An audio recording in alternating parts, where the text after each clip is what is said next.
Grüß euch, servus, küsst die Hände. Es wird Zeit mit Musik verwendet. Ich spiel für euch die 16er Bauern. Ihr hört Lieder aus früherer Zeit und manche Hodern sind schon von heut. Das Wiener Lied geht sicher nicht verloren.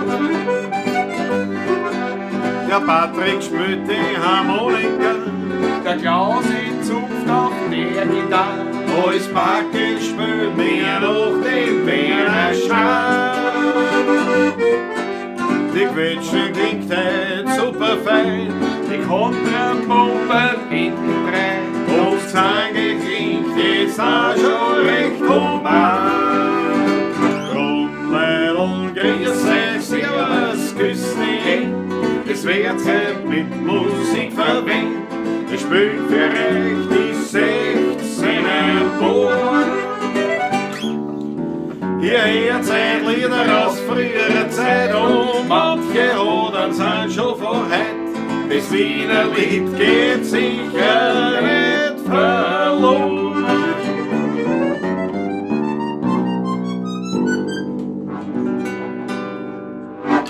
Jawohl, grüß euch Gott, liebe Freunde, liebe Pavlatschisti. Herzlich willkommen zur Ausgabe 163. So schaut's aus. Ich bin heute vorbereitet. Ausgezeichnet. Ausgezeichnet. Grüß euch gut, schön, dass ihr dabei seid. Wiederum groß angekündigt natürlich war in der Klause Klaus. No, der Leiser, der klumpert erst. Ich bin vorbereitet, habe ich gesagt. Ja, genau. Ja. Klause Klaus war eigentlich der Plan bis vor ein paar Stunden. Ein paar Stunden, ja, bis Mittag, ja. Und dann hat sich das natürlich geändert. Der Harry Schneller-Font hat natürlich sofort boshafterweise angenommen, dass ich bei meiner Holzarbeit die Botschenauer Stromversorgung gekappt habe. So falsch, hätte er nicht liegen können, weil es hätte schon passieren können, auch, ist aber nicht, nein. Der Grund ist ein anderer. Ja, ich habe einen gröberen Unfall mit einem Zahn, wie er sagt. Und ich muss morgen in der Früh. Wie klingt das? Ja, ein gröberen Unfall mit einem Zahn, also dann hätte ich Goschen gekriegt, oder was war das? Das nicht, das ist ein Teil eines Zahns ausgebrochen und ich habe morgen um 8:30 Uhr in der Früh einen Zahnarzttermin bekommen. Und Den das ich sofort wahrnehmen muss, weil ich lebe schon mehr vom Pakimet die letzten Tage als von anderen Dingen. Und das war schon Die blöd. Schmerzen Das war schon blöd gewesen, natürlich von mir draußen reinfahren. Jetzt bin ich Noch kurzerhand. dazu ist immer Stau um die Uhrzeit. Ja, nee, ja, das wir ist müssen um 6 Uhr wegfahren. Weil mindestens. Über die Südautobahn rein, nein, das ist nichts. Und jetzt bin ich kurzerhand reingefahren. Weil Ich habe mein quasi den Vorschlag gemacht, nicht? Moment, Dann treffen wir uns in der Mitte, nicht quasi. Also das war eine enorme Erleichterung Richtig. für mich. Aber der Grund ist dafür jetzt, warum wir mit dem Pullover da sitzen, weil bei mir ist natürlich angesenkt. Nicht? Also das so schnell hat's sich das Haus da nicht auf. Nicht einmal im Keller herunten. Es wird schon warm werden wahrscheinlich. Mir ist schon warm eigentlich jetzt, aber Ja, aber es ist noch nicht so richtig. Also fürs kuschelig. T-Shirt alleine ist es ein bisschen frisch. Mein Munkelein sitzt natürlich in meiner Klause in der Küche und hat es gemütlich in den Ofen ein. Gibt es, aber ja, wir sind da. Wir sind da. Und ihr seid auch da. Und ihr seid auch da. Und das ist das Wichtigste. Wir sind ja flexibel. Ne? Flexibel. Genau, so ist es. Aber Ja, danke noch einmal trotzdem, nicht? Ja, das ist ja kein Thema. Für die Mühen und Strapazen, die du auf dich nimmst. Fürs Ne? Zahndi. Ja, 38 ist ja auch wirklich. Aber ja, wenn er so viel, wenn der Zahnarzt sonst keine Zeit hat, man nimmt, was man kriegt. Was man Ne? kriegt, ja. Der erste, der heute kommentiert hat, war Matthias Mariacher. Jawohl. Was? Das war Georg Scheurer, aber gleich der zweite große Fall. Heute gar nicht beim Tarot spielen. Schau, da was an. Susanne Faber hat sich eine gehabt, jawohl, mit der roten Achteln gleich ordentlich. So ist es. So, Thomas Faber ist auch da. Einmalig. Iglice Dissi Bubbles. Jawohl. Franz M. Jawohl. Werner Wichtig, Landtalstromer Markus, Karin Albertina Priestanik, Momo M, Franz Brandwein, nicht zu vergessen mit Holzhocker. Holzhocker Franz Brandwein. Jawohl. Auch der Spaziergang ist da aus dem 10. Hieb, grüßt der Michael Ungar aus dem Burgenland, Bodersdorf am See, ist der Maike aus der Steiermark, hoffentlich Side by Side mit deiner Justine. Würde mich schon freuen. Man sagt, zuschaut. Wolfgang Krotzka. Jo, Oleg. Kollege. Fritzl Stadtgoss aus dem Neckarland. Ja, kann man sagen. Sagt man zwar nicht Sagt man zwar Neckarland, nicht, aber aus, dort, wo der Neckar fließt. Bald gras ich am Neckar, bald gras ich am Rhein. Ja. Oder so. Bald lag ich am Neckar, bald lag ich am Rhein. Na, du schau lieber, dass du morgen beim Zahnarzt auf der Tacken liegst. Das ist ja Ich hab schon Angst. Das ist furchtbar. Zahnarzt ist furchtbar. Wirklich wahr, Nein, ich ja. kenne ihn seit 20 Jahren. Ja. Und deswegen ist es so furchtbar. Nein, und er ist Ja, selbst es so ein ist- Angsthase nämlich. Ja. Außerdem ist er Jazzpianist, also daher, das kann kein schlechter Arzt sein. Ja. Kein schlechter Arzt sein. Hobby-Kabarettist, das passt schon. Musikraum ist am Start, die Mega Pamperton ist da, Mega Pamperton, du siehst das Jawohl. schon, heute werden wir noch auf dich anstoßen. Der Ulrich ist am Start, Wildcat, jawohl, Alexander Hauser, Maba, habe ich schon gesagt, glaube ich, Philipp Zach. Philipp Zach ist da. Philipp, jawohl. Philipp Zach hat eine neue Ziehharmonika gekriegt aus dem Hause Spirk, wo ja auch in Patrick seine her ist. Und wir haben auch ein Video bekommen, das werden wir da vorspielen. meine her sind. Deine, muss man Drei sagen. Stück. Ja, das stimmt, das stimmt. Das stimmt. Der Christoph Radau, jawohl. Markus Pristonek. Marion Kriegelstein. Andrea Walter-Flocke. Servus, die Burg. Servus. Servus, Andrea. Auch sozusagen, die sind auch noch diese Farben jetzt noch in Erinnerung. So. Ja, schau, die Marion Kriegelstein ist um 8:45 Uhr beim Zahnarzt morgen. Na, jetzt heute den Frühtermin auch, ja. Es ist blöd, weil da dürft ihr aber nicht Schnagel kriegen miteinander. Ja, super. Der Zahnarzt. Gehen wir mal ein bisschen eine Pause dabei. Genau, Franz Brandl, da können wir ja gespannt sein, wie sich die Backe-Met-Weinmischung auf die Knöpferakustik, artistik auswirkt. So viel das Bakimet habe ich zum Mittag genommen. Also, Ja, und Backe-Met, also Backe-Met und Alkohol nein, habe ich, kenne ich, die hab ich nicht Erfahrungen wirklich, habe ja. ich und das ist Ja. gar nichts eigentlich. Also, hab ich eigentlich auch nicht. Nein.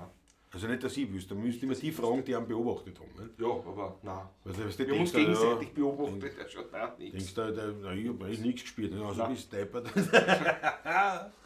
Rund um den Kern von Ivesheim fließt der Neckar, praktisch Insel. Na, sag ich ja, der Fritzl ist Ist, aus ja, dem Neckarlande. So jetzt halt ich sagen, aber das heißt natürlich Ivesheim.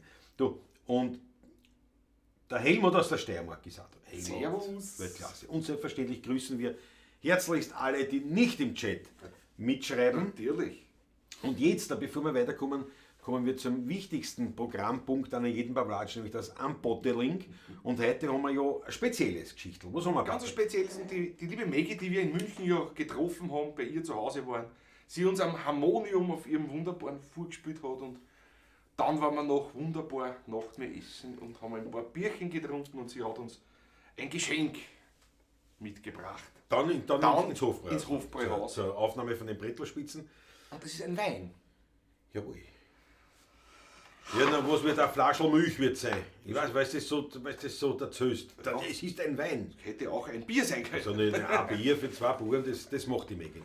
Also ein Riesling von den Hügeln aus Rheinhessen. Ja. Wir hatten aus Rheinhessen schon Wein. So dreckige Brühe ist das. Trocken, Qualitätswein wie ist der Winzer? Weinmacher Tobias Kitzer. Also, ich müssen. Na, schau, ja. Kitzer, ja.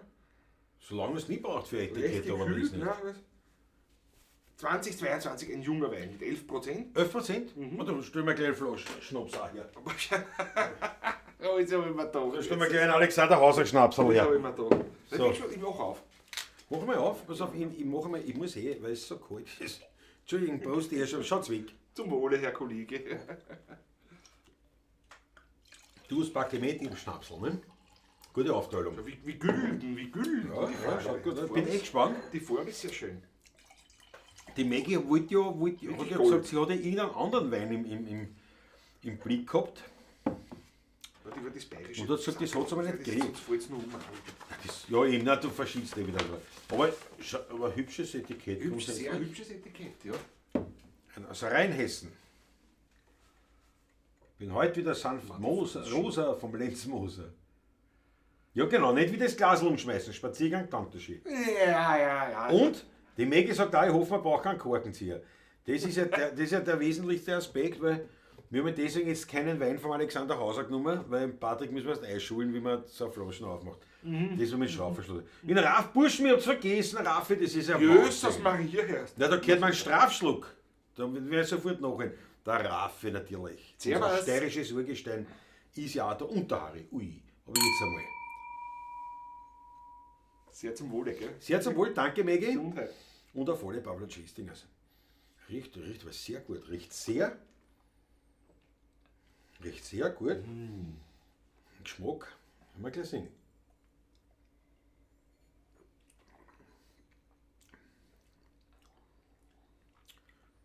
Ist sehr gut, aber tatsächlich leicht, ja. Sehr leicht. Zitronig. Zitronig, extrem zitronig.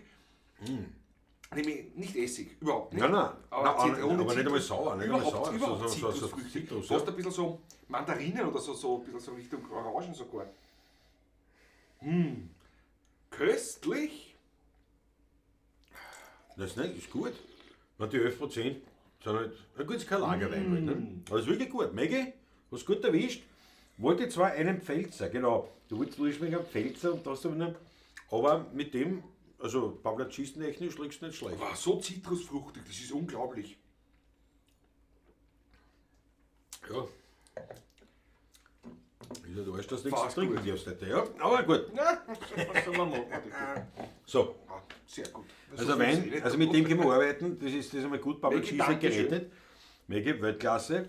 Harry Schreifonte ist da und da natürlich meine Herrschaften. Den Harry müssen wir natürlich entsprechend begrüßen. Ich habe eine Riesenfreude. So eine Freude habe ich. So eine Freude. Eine Was so soll eine ich Freude. dazu sagen? So eine Freude, ja. Schön. Aber hab die heute schon erwähnt, nachdem du so frech warst, Harry, und gemeint hast, dass wir deswegen in Wien sind, weil ich in Botschenau die Stromleitung gekappt habe. Botschenau hätte ich nicht schaffen. Und zumindest meine rote könnte Die ich rote tatsächlich könnte noch drüber sein, ja. weil das ist halt, ja, aber ist nichts passiert, Ich wohne an der Enz, Feldkeit.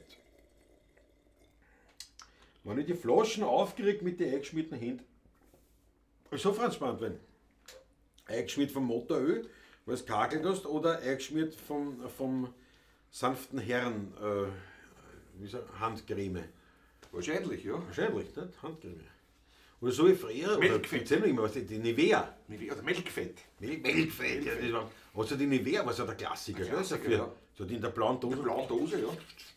Hat so überall gerochen. Hat überhaupt nicht eingezogen, hat billig da 4 Ja. Stunden. Ich kann das überhaupt nicht leiden. Nein, furchtbar. Wann schmiert mir den Handrücken ein? Der Rest Ja. ist furchtbar. Nein, und irgend so hin und wieder, was wenn ich dann viel Arbeit, was eh nicht oft vorkommt, ja, aber wenn ich viel mache. Melkfett. Ja, nein, das nehme ich auch nicht. Nein, Zum aber Lagerhaus. ich hab schon, ich weiß nicht, was das ist, übrigens so eine Natur. Also so eine Bio, Natur, Öko, vegan, weiß ich nicht, warum eine Handcreme vegan ist, keine Ahnung, aber ist halt. Und das nur so, und das leider, weil das tue ich Basel auf und aus. Und die ist komplett wieder trocken, die Hände. Und das mache ich nur, wenn ich halt viel, Ja. weil es halt trotzdem mit Spülen. Oder auch, wenn wir viel spülen. Weil Schön einfach das. dann, wenn mit der Hornhaut und so weiter. Ja, Also wurscht, genau. also machen wir jetzt Ja, keinen genau. Beauty-Sender. Nein, nein. Aber gerne einen Schluck, dass wir Wobei, wieder ne? das Maskuline reinhauen. So. Hallo, super, dass du seid. Prost. Gertrudi Woditschka ist wieder da am Start. Ja. Jawohl. Schmeckt auch der Wein, ja. Da ist ein Botön, ja. Spaziergang. Da haben wir von sein lassen, gell. Aber es kommt, es wird kommen. Ich weiß halt nicht wann. Aber wir können nicht einmal sagen, dass Ruhe einkehrt. Überhaupt nicht. Aber ein bisschen, man gewöhnt sich jetzt mehr an den Sturm vielleicht. Das ist vielleicht der Unterschied, aber spielen wir gleich was. Da spielen wir gleich was. Reißen wir was an. Christoph Radau, Brokkoli ist vegan. Ja, eh. Aber ich esse den ja mit viel Käse. Dann ist das Vegane wieder dahin. Oder halt zu einem Fleisch dazu. Ne? Ja. Da geht nichts vegan. Oder 35. Bepanthen. Wegen die trockenen Hände. Aha, das ist das erste Mal, dass ich eine Weinflasche mit der Rohrzange aufgemacht habe. Mit einem Kork wäre das nicht passiert. Ja, stimmt. Das stimmt, ja, das stimmt. Ja. Bepanthen hat er sich aufgehauen. Yes. Ist das eine Menge Bircher, was der Herr Kurz da hat? Ich glitsche diese Bubbles. Was meinst du? Was? Ist das eine Menge Bircher, was der Herr Kurz da hat? Da muss ich jetzt überlegen, was du meinst. Da muss ich überlegen, was du hast. Bircher? Was der Herr Kurz? Wenn man nicht mal was anderes herzagt jetzt, gell? Der Herr Kurz, das könnte jetzt ich sein. Oder du meinst den Ex-Kanzler, aber du weißt ja jetzt auch wieder nicht. Das müsstest du bitte nochmal deklarieren, was du meinst. Ich glitsche diese Bubbles bitte, dass wir uns auskennen. Bis dahin, Machen wir mal, was spielen wir mal? Machen wir Aufwärmrunde, ne? Machen wir Aufwärmrunde. Was machen wir für Aufwärmung? Fangen wir an. Was machen wir für eine geben? Soll ich anfangen? Na, fang an. Ich fange mit was an, ja? Fangen wir mit was an.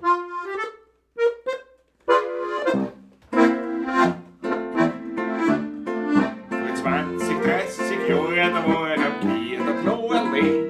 Da hat's uns nix wie saubere Buben und saubere Dirndl gegeben. Und haben's wo tanzt und umgestrampft, das war ein gewisser Frei. Ja, sehen's, das waren halt da zumal noch kerngesunde Leib. Wann der Riesikattel gesungen und es war gewiss kein Pflanz. Kicke, Tanz und Lieder wurden wir von den Dirndl gewohnt. Der dicke Pepe Korl und der Franzl alle drei. Ja, haben's wo tanzt und umgestrampft, da waren wir gleich dabei. Heut geht's an ihm Singen schwer, wir haben keine Stimme nicht mehr, tanzt wieder nicht so, wir sind aus Heu und Strom. Jo, mir geht's schon, da muss ein Förder sein, wir haben auf der Welt keiner mehr Geld.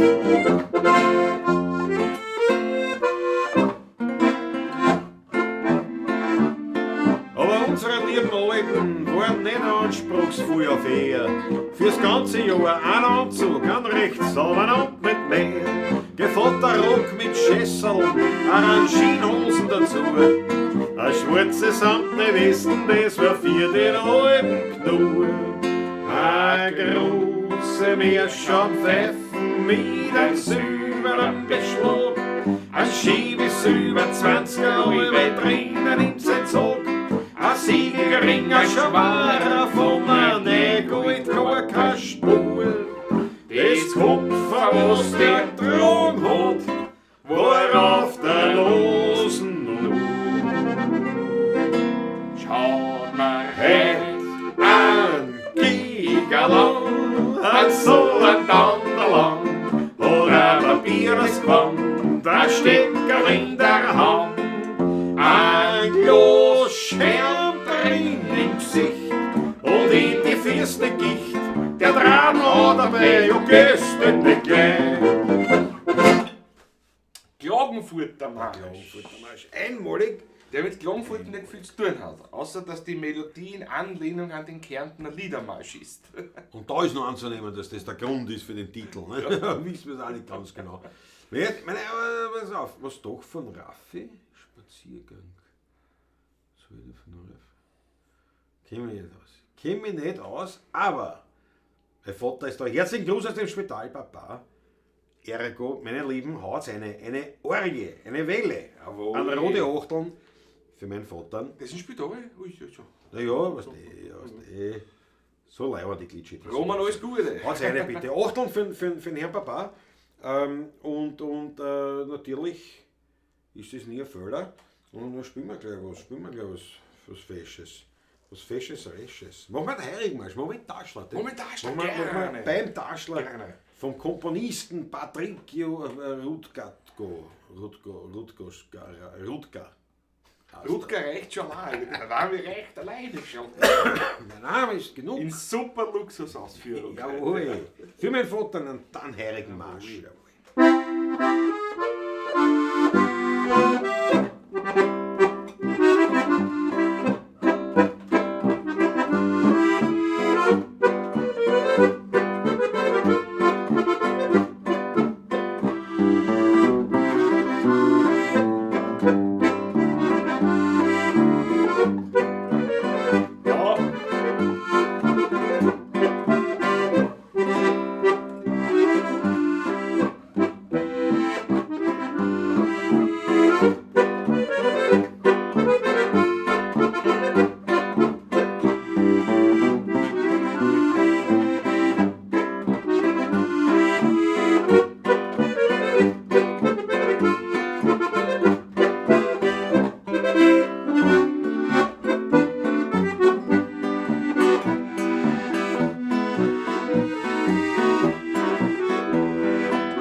besser. Also, Gilt ganz dir natürlich schön. Weltklasse beim Taschler. Und immer, es ist unterschätzt, finde ich, die Instrumentalmusik. Taschler. Wildcat, 5 Euro von Wildcat, Video Game Controller, looks forlorn in between the words, try again. Geil. Ja, wie schön, Aber das ist aber gut. Du kriegst sofort einen Glaselscheverer. Jawohl. Herrlich. Sehr zum Wohle. Danke schön, Wildcat, Prost.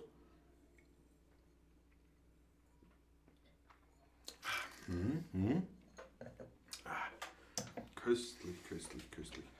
Schau, schon sehr leibend, so ein beschwingter Wochenanfang. Bravo, Harry Elefonte. Was haben wir da heute? 22.24 ist Frühling beginnen. Ich kenne ein kleines Weg im Heliental schon recht, gell?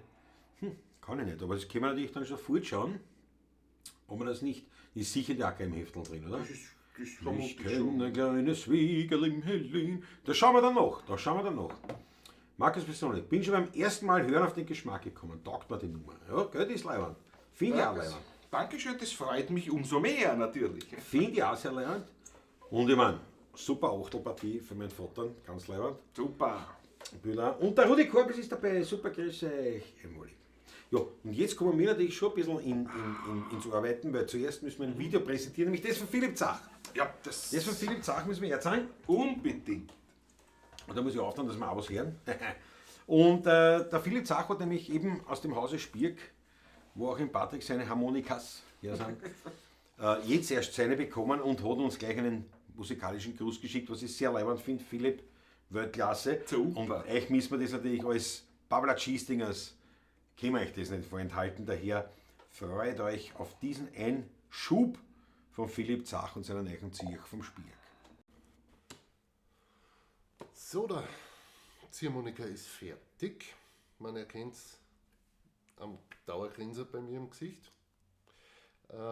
Wie versprochen spiele ich euch ein Stückchen vor in aller Kürze und Würze.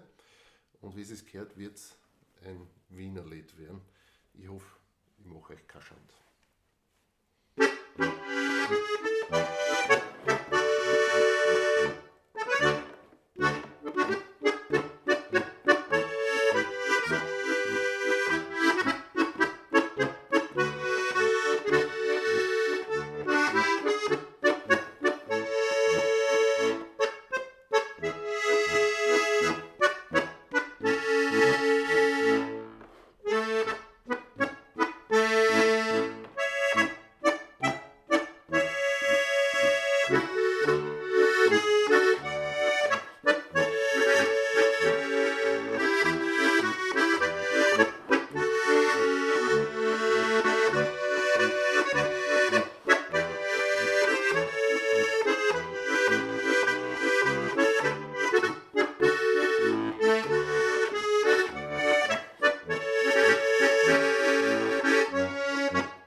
Kurz, aber schön, der Dornbacher Pfarrer.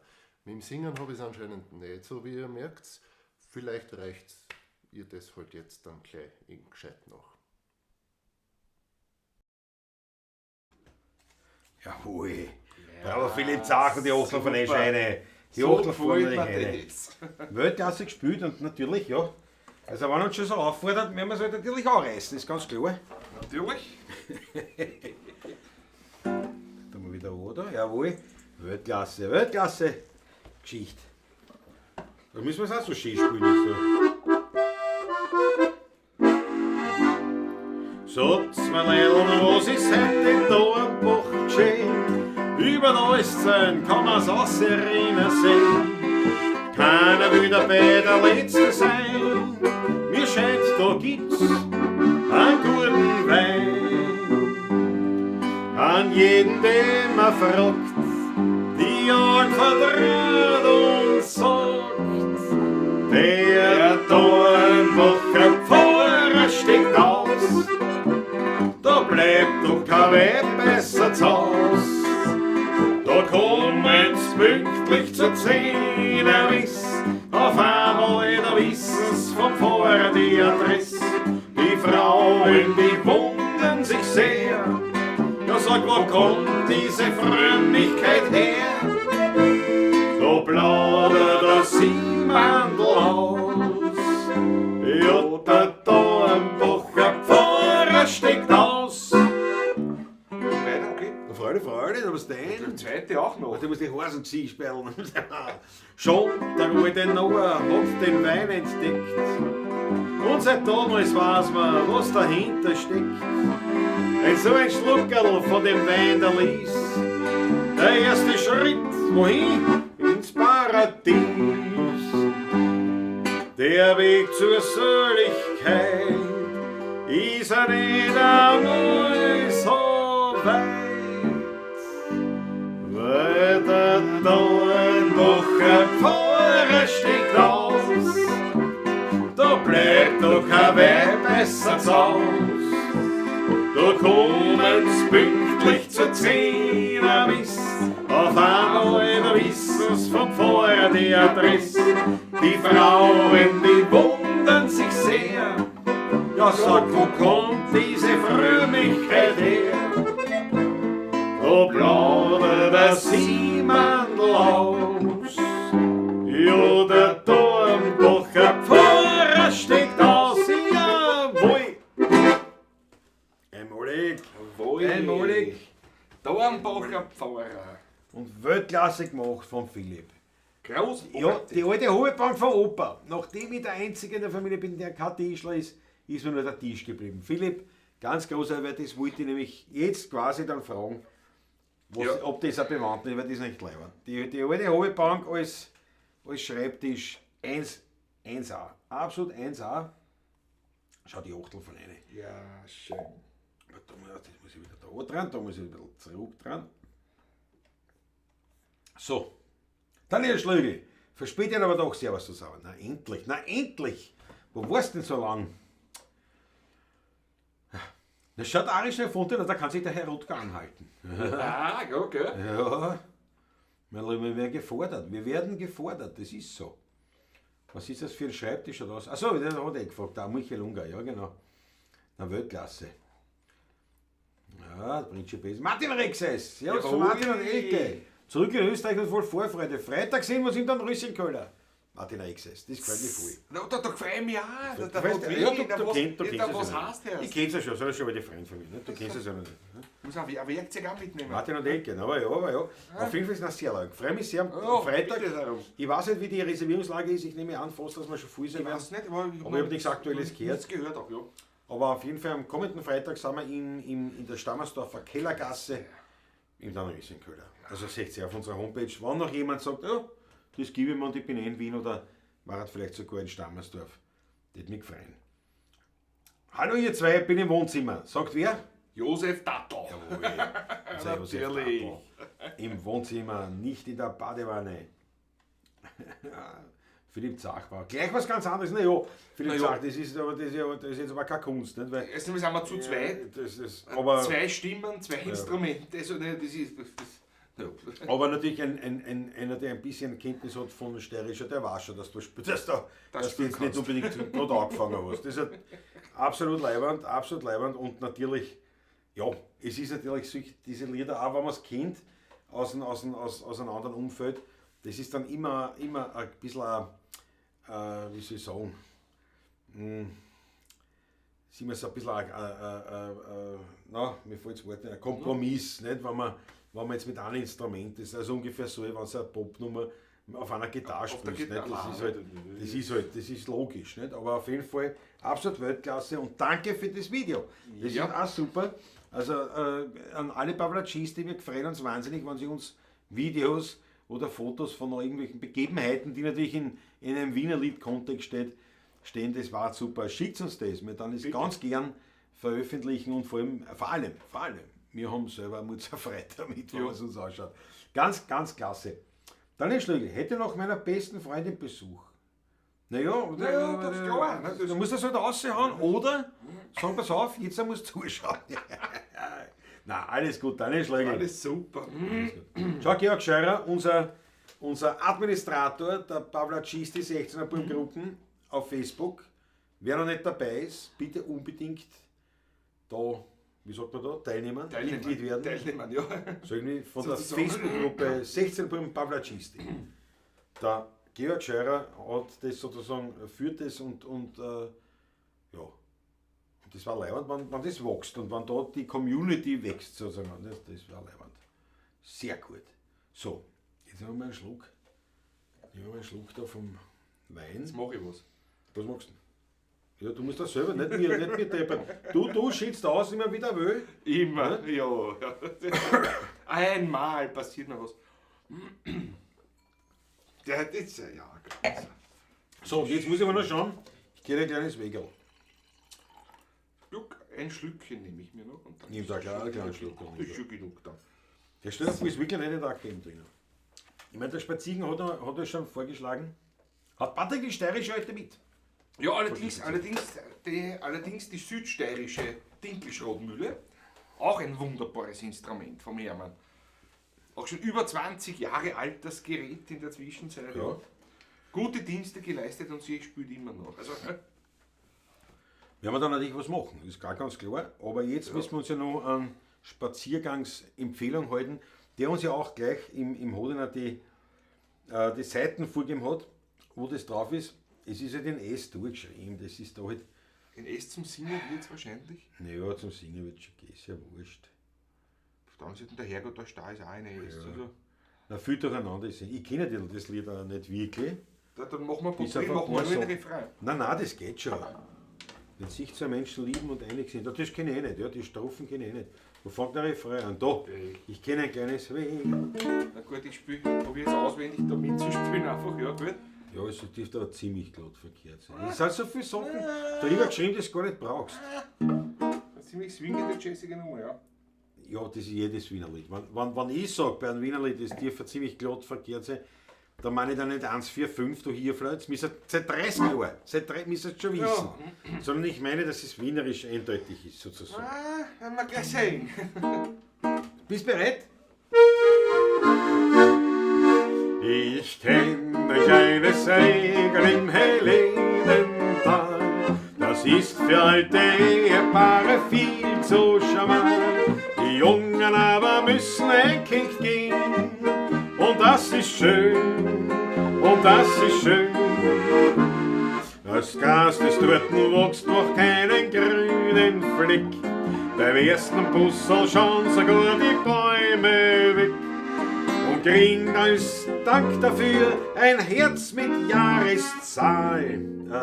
Wir haben keine Wege im Levental.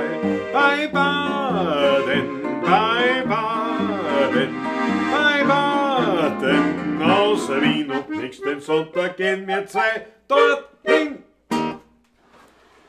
Gar nicht so schlecht für einen Blindflug. Naja, der Punkt ist der, dass da Ja, nicht ja. viel steht, was an sich nichts macht, aber ich kann den Text auch nicht. Und also zweiseitig lesen, da fällt mir wirklich die Übung. Aber ich bin besser, also die Leute So? werden sich denken, das war ein schöner Schatz, aber ich für mich denke mir, ich hab sowas schon Die schlecht. Achtung fallen schon ein. Ja, das ist Mitleidsachtung. Mitleidsachtung sind das. Jawohl. Freunde, und bin ab Gründonnerstag in Wien.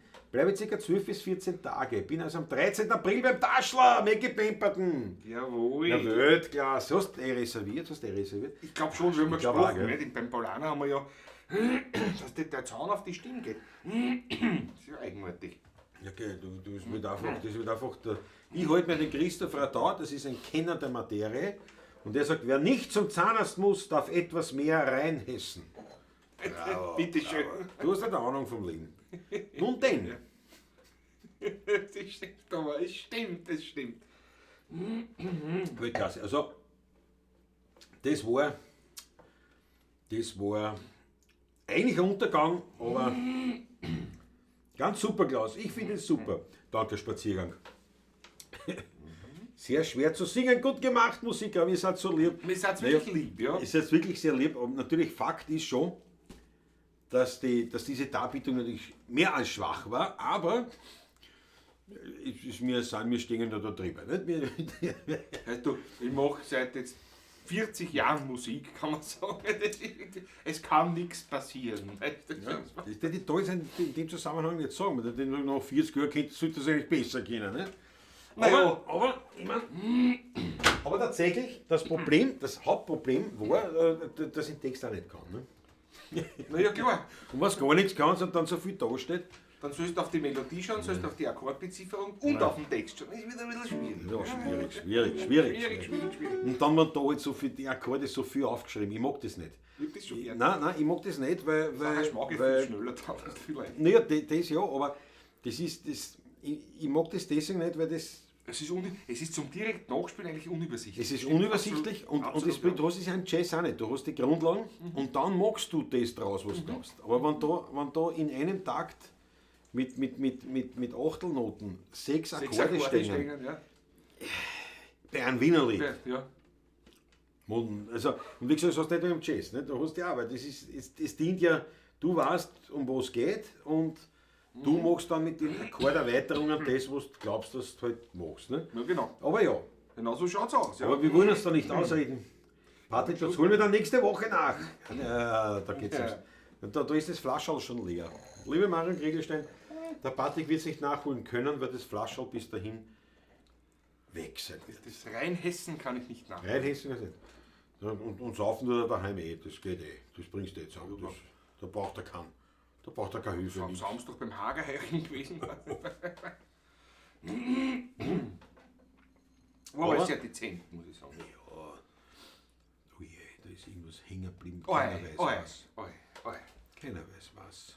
Ist sicher aber noch alles dabei. Ja, nein, das ist Also, da Kein ist grobes bei Problem. mir irgendwelche optische Zuordnungen. Naja, was Du hast ist die Gitarre nach oben, ich hab die Quetschen nach oben. Ja, da spielen wir was, ne? Was machen wir jetzt da? Was machen wir jetzt? Ja, hören. Ja, Turn. Aber eigentlich habe ich schon länger nicht gespielt, das ist beim Weitaus nicht Phase, oder? Da. Das haben wir schon länger nicht gespielt. Ja, machen wir's.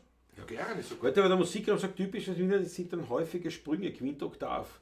Ich würde jetzt nicht so sagen, dass das typisch wienerisch ist. Nein, Und- nein, eigentlich nicht. Und wie gesagt, mit der Akkordbezifferung hat sich auch nichts tun. Nicht? Es ist halt. Aber so zu Sprünge nicht. Also du hast eher, wenn du das willst, ist die zweite Stimme in Terzen. Das wäre typisch wienerisch. Wenn die, Sehr die, oft, die ja. zweite Stimme in Terz ist. Nicht? Oder Und Klassiker. dann die Quinten, wie es oft ist. Nicht? Genau. Und üblicher oder typischer ist es oft mit Quinten. Nicht? Also, dass nicht in Terz die zweite Stimme ist, sondern in Quinten. Und das wäre sehr typisch wienerisch, sonst weiß ich gar nicht. Also wenn Mandat und Weiberl singt, dann macht man es in Quinten und Draht um, die Stimmen. Ne? Das ist ja Ja. dann das Wunderschöne. Ja, dann Die hast Frau du im gleich, Prinzip ne? tiefer singt als der Mann, sozusagen. Dann. Ja. Das ist das. Ne? Kleines Kaffee in Hernals. Da schaut es ja nach. Vielleicht bringt das, geht man vielleicht Das ist auch hinbringen. nicht drinnen. Na, irgendwo ist drin, bei einem von den zwei ist drin. Da ist ein Karl ist drinnen, glaube ich. Ich glaube auch. Ich glaube, beim Karl ist drinnen. Da spielen wir mal was an. Jetzt spielen wir jetzt mal. Ja, Spielen wir was anderes. Ich habe ja gesagt, jetzt spielen wir mal beim Weitaufsetzphase. Du darfst nicht so ungeduldig sein, Patrick. ich bin nicht Das ist schon- ungeduldig, aber Schau, du musst entspannen, morgen darfst du wieder was trinken. Ja? Morgen bist du ist wieder. unrund. Ja? Du musst jetzt einfach dir denken, schau, den Klausi gönnig's. Aber schauen wir uns die Schwaninstrumente an. Spielen wir was. Sonst gibt es so angeschieren. Weißt du? Der Anfang vom Fiakerlied zum Beispiel, Mann. Was meinst du? Ich viel, zwei Habe Rocken. Das ist eigentlich nur die Musik, also die Melodie, halt, aber das ist nichts typisch Wienerisches, dass du jetzt sagst. Das hast du nicht so oft. Das ist so, Das ist einfach. Nein, würde ich nicht. Ja. Ich meine, es wäre jetzt interessant. Also ich würde es nicht gleich abwügen. Vielleicht ist da was dran, aber ich, ehrlich gesagt, ich glaube es nicht. Also mir fallen jetzt nicht so viele Lieder ein, wo das auch drinnen wäre. Das ist das sagst das ist wirklich, so das ist typisch war. wienerisch. Ne? Häufigen Sprünge. Ich meine, ein Quint, ja. Ein Quint ist aber das ist jetzt auch nicht wienerisch. Ein Quintsprung, das hast du in jeder Melodie Das hast du aber fast. gerade in der Volksmusik, in der Volksblues. Da sowieso. überall. Natürlich, ja. Quintsprung, der Oktavsprung, das. Nein, also ich würde es jetzt nicht als das typisch ist schon- wienerisch. Aber da schau, da haben wir die Mäge. Die Mäge in Quinten wäre chinesisch.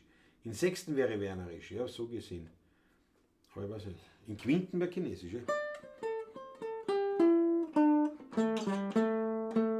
Genau.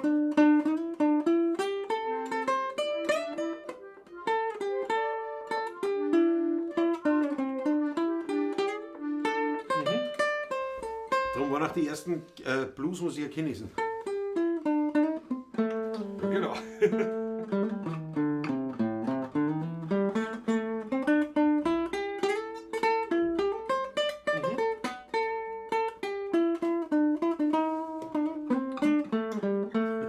Na gut, was Er war übt noch, aber es geht. Ja, es hängt. Ja. So. Spaziergang im Augustin ist dabei, jawohl. Was haben wir da? Georg Scheurer, Maut im DRK. Da noch ist ein Keller. Bravo, Georg Scheurer. Jawohl, auch dabei.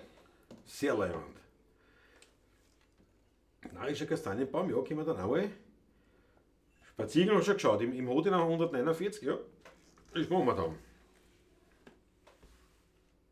Ja, aber, ja, jetzt spielen wir mal beim Wein. Und dazu wird eingeblendet, ganz dezent, die Möglichkeit, uns einen Schmattes zukommen zu lassen. Nein, das meritenliert nicht, das taugt mir nicht. Aber wisst ihr, ihr kennt sich aus, haut eine einfach was für die Musik in den virtuellen Hut. Der Hut geht rum, entweder per PayPal oder per Überweisung oder live, zum Beispiel wie der Georg Scheurer in der Keller, oder ihr schickt uns einen Brief mit Geld oder ihr gebt uns die Adresse, der Patrick holt an. Auch möglich, auch möglich. Ja, alle Varianten, aber wir freuen uns. Alles schon gemacht. Also, Alles schon da. Wir freuen uns, wenn es uns. ja. Was. Wir freuen uns, wenn es uns an Opulus, an Schmattes zukommen lässt. Ich danke vielmals. Und jetzt einmal wieder, das haben wir jetzt wirklich schon länger nicht gespielt. Jawohl.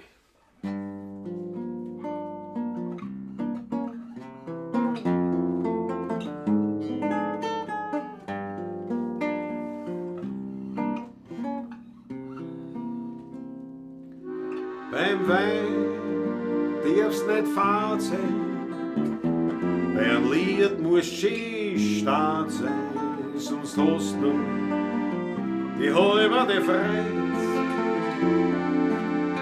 Beim Plaudern musst lieb sein und beim Busseln ein Dieb sein. Tust das nicht, tut's dir später einmal leid. Das Leben ist ein Hutsch, aber ja. Am schnellsten verfliegt oft eine glückliche Stunde. Drum darf's niemals fad sein, kommt das Glück, muss schön stark sein. Nagel's an, weil sonst fliegt's da davon.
Sonst hast du die halbe Freude.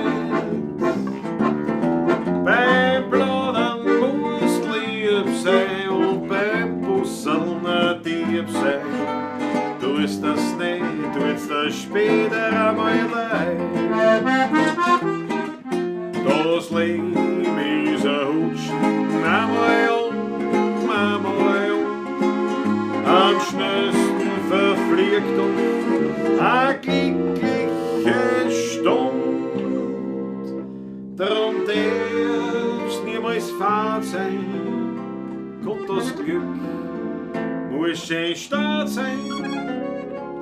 Nagel's an, weil sonst fliegt's da davon.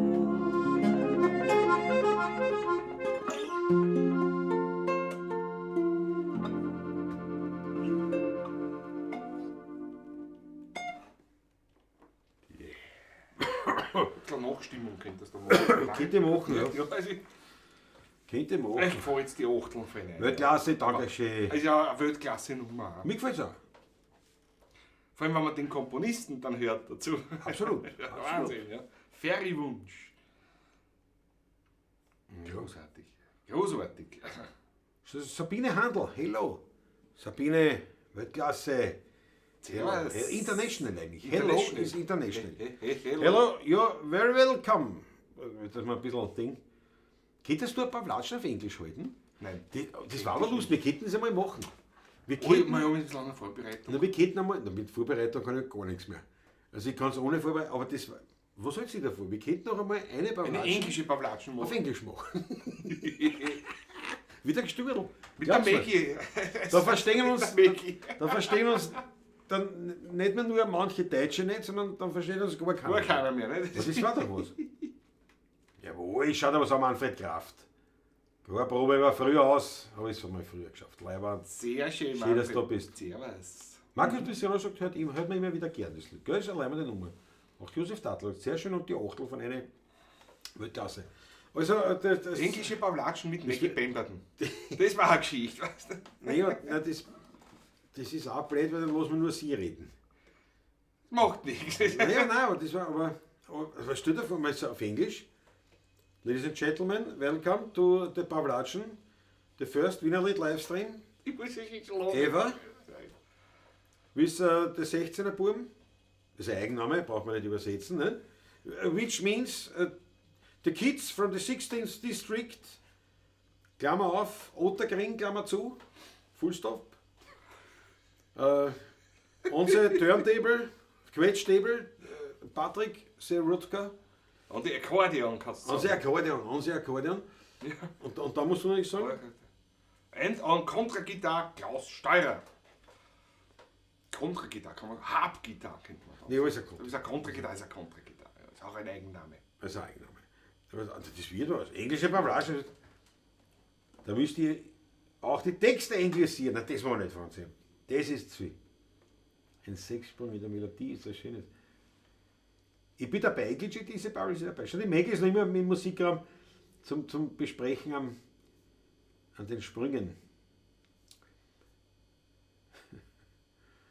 Maggie Pemberton habe ein Kinderlied geschrieben, das mit einer Sechste der Melodie beginnt. Bravo Musikraum, nein, es ist eh. Aber wie gesagt, also ich glaube aber wirklich nicht, was du meinst, ich weiß, wenn ich nicht, vielleicht weiß ich auch nicht wirklich, was du gemeint hast, aber ich glaube nicht, dass es einfach wirklich jetzt ein typisch wienerisch wäre. Der Oktavsprung oder der Quintsprung am Anfang. Ich glaube, das sind einfach die Melodien. Und, ja. Was hast du? Rudi Korwes antwortet schon, I don't verstehe. Ja, versteht ich. Die, super. Super. Ja gut, aber da hätte man sofort natürlich bei der Hand. Ja, da wäre es halt gut, wenn man Englisch kennt. Ein bisschen mehr noch als How do you do. Nicht wahr? Double-necked Harpguitar. Schau die. My English is not the yellow from the egg, but it goes. Ja, das verstehe ich schon. Also so gesehen, eigentlich, wir könnten ja schon Internet. Schon, aber Das ist ein International. Internet. Bravo, hörst du, aber der Daniela Schlögl als Gast. Was? Bist du dabei? Nein, aber das war doch was. Das machen wir die 200. Sendung machen wir auf Englisch. auf Englisch. For the international guests, because the internet For is... the international audience, Ja, Audience, we have to gut. talk in English today. Du bist aber gut. Audience, war ich gleich auf die Wieso, also Idee. wir waren da anderen, aber Ja, ja, das ja. Wien. aber das war doch was. Ja, ja. Wir müssen schon, wir müssen nun einmal, wir müssen auf unser Geschäft denken. Und es war schön mit euch. And Es war eine schöne Zeit mit euch. we all know Austria goes international. Ja. And so the 16er boys are the 16er boys, Ja, I ja. mean, also have to go international. Ja. And the new lingua franca is English. Ja, yes, And so we have to talk English indeed. in the future. Ja. Und darum muss ich sagen, wirklich, es war eine schöne Zeit mit den Pavlacisti, aber wir müssen einfach an unsere Karriere denken und uns ist jetzt einfach der deutschsprachige Raum zu klein geworden. Wir haben immerhin schon 46 Zuschauer, Entschuldige, also das müssen wir ausweiten. Da ist noch mehr zu holen über den Atlantik oder sonst wo, auf der ganzen Welt, ich spreche ja überall. Sogar Inder könnte man für uns begeistern. Die Stimmt, müssen ja. Englisch reden. Aber die reden nicht so ähnlich Nee, Englisch, wie ich wir wollte reden gerade sagen, jetzt gerade. Das bei- passt halt eben. Bei Das Ihnen passt kennt es schon dass wir zusammen. schöneres Englisch reden. Aber ja. Schau, Theatercenter Forum spielt vom 11. bis 15. Madame Butterfly, da spielt die Sissi Gottsbacher mit. Jawohl! Mein Englisch ist so gut wie mein Swahili. Fritzl, wirklich? Du kannst Englisch? Ja, aber Swahili kann nicht so schwer sein. Man muss halt Ich weiß halt nicht noch. Ja, man muss halt schauen, wie es geht, aber aber- Swahili ist ja nicht so ein großes Land, ne? Kann ja nicht so ein schweres Hol mir Stuff, servus! Hol mir Stuff, Grüß dich. Weltklasse!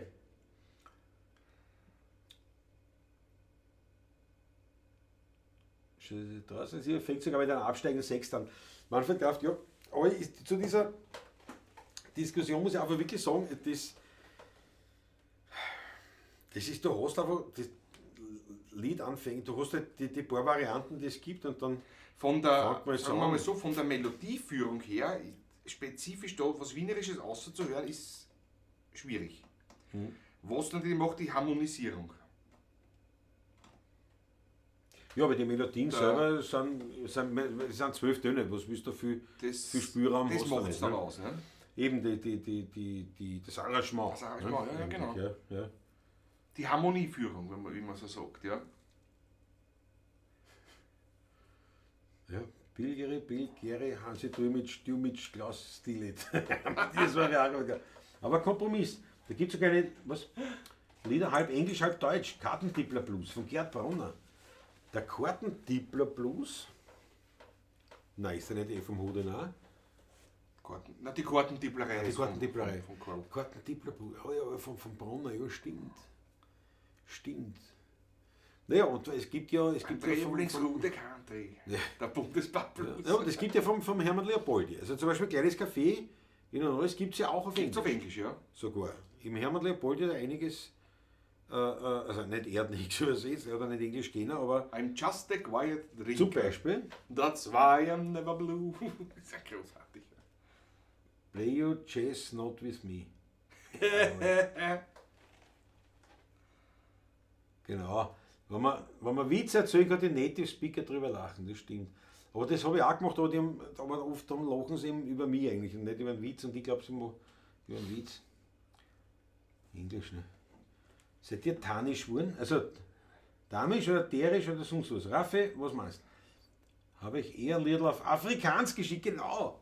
Nicht mehr auf ja, aber Afrikaans, ich meine, jetzt werden wir dann wirklich schon. Jawohl, jetzt wird es dann. Aber jetzt schauen wir mal, ob wir das kleine Kaffee hinbringen. Hm? Was hat er gesagt?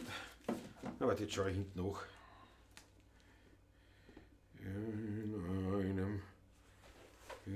Das ist ein Gist, 149. C eigentlich. Wenn man's- aber ja. 149. Schauen wir mal. Ich glaube, in G ist das drin, aber das Was weißt du nicht? Was weißt du nicht? Kenne ich mich aus. Oder? Patrick. Kenne ich mich aus. in einen kleinen- Und geh durch. Und da habe ich schon ein paar Mal F drüber geschrieben.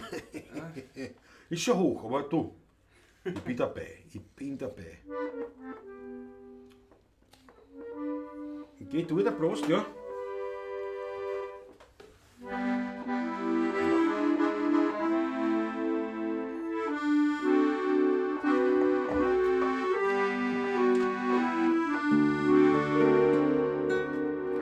Ein kleines, gemütliches Vorstadtlokal, das habe ich da neulich entdeckt. Fauteuils en ganz Samt und Klavier, Kapital und Krachel, so heißt dort das Sekt. Im Grand Hotel ist es Routine, aber dort ist es tausendmal schöner. In einem kleinen Café im Herneues spielt's Grammophon mit leisem Ton ein englischer Witz. Dort genügen 2 Mokka allein, um ein paar Stunden so glücklich zu sein. In einem kleinen Café in Herneues klopft manches Herzl hinauf bis zum Haus. und gehen zwei Verliebte sich dort Rendezvous. Drückt der Herr Ober ganz diskret ein Auge zu. Sollen wir noch eine Woche, ne? Was willst du? Die Tassen, die sind dort aus dickem Porzellan, zerbrechlich, so leicht sind die nicht. Die Herzen dagegen sind sehr filigran und oft kommt es vor, dass uns bricht. An Zeitungen ums keine Spesen, dort wird in den Augen gelesen. In einem kleinen Café in Hermois spielt's Grammophon mit leisem Ton an englischer Walz. Dort genügen zwei Mocker allein, um ein paar Stunden so glücklich zu sein. In einem kleinen Café in Herneus klopft manches Herz hinauf bis zum Haus. Und gehen zwei Verliebte sich dort Rendezvous. Drückt der Herr Ober ganz diskret ein Auge zu.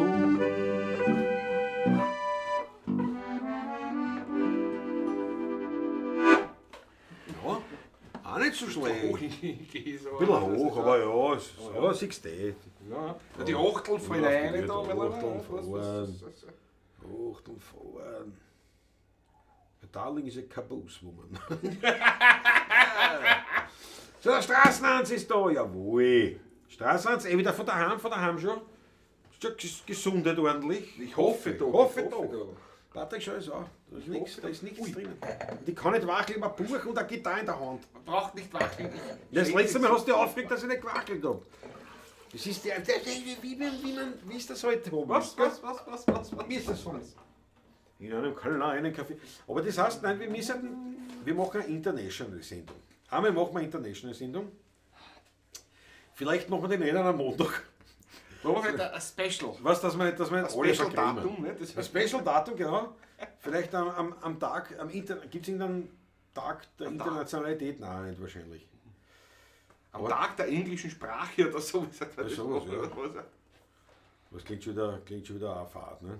Ja. Tag der englischen Sprache. Gibt's ja, bin überzeugt. Na, wenn nicht, machen wir einfach, ne? Aber das hätte was. Also das wäre schon allein. Wir müssen uns dann wirklich bemühen, wir müssen wirklich auf Englisch reden. Mhm. Ja. Ventilator füttern. Ein Ventilator fällt. Ja, für Bord passt. Der Wind was bricht nach. Achso, das meinst du, ja.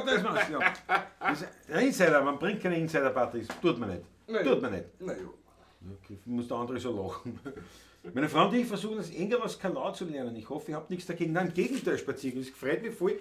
Und wenn du es dann kennst, sagst du was bitte, wie es geht, weil ich bring's nicht hin mehr. Ein paar Latschen auf Englisch, almost darf, oder? Das wäre doch was. Ladies and Gentlemen, we are now präsent. Presenting. The New Folge.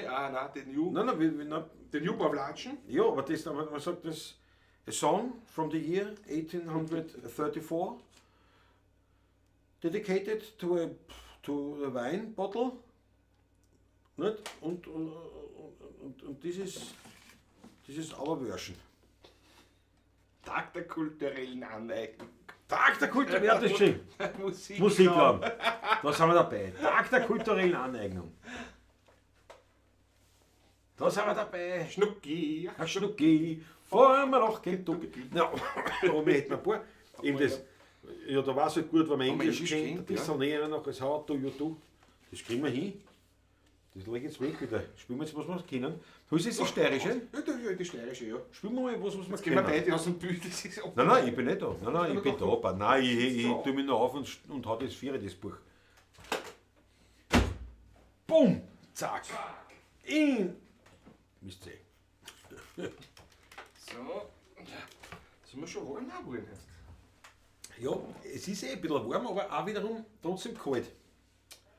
Und auf Englisch singen, ja, aber das ist dann schwierig, das ist dann zu schwer.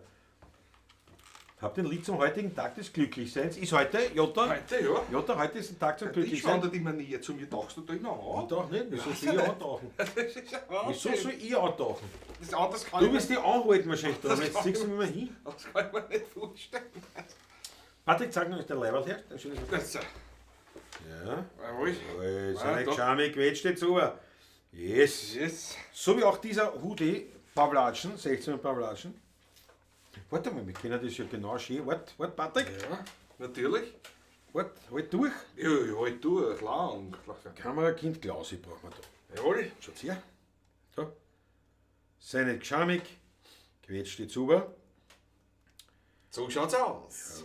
Jawohl. Und jetzt, Patrick, musst du mein Ding, aber warte, muss ich runter, muss ich jetzt auf dem Kamerakind.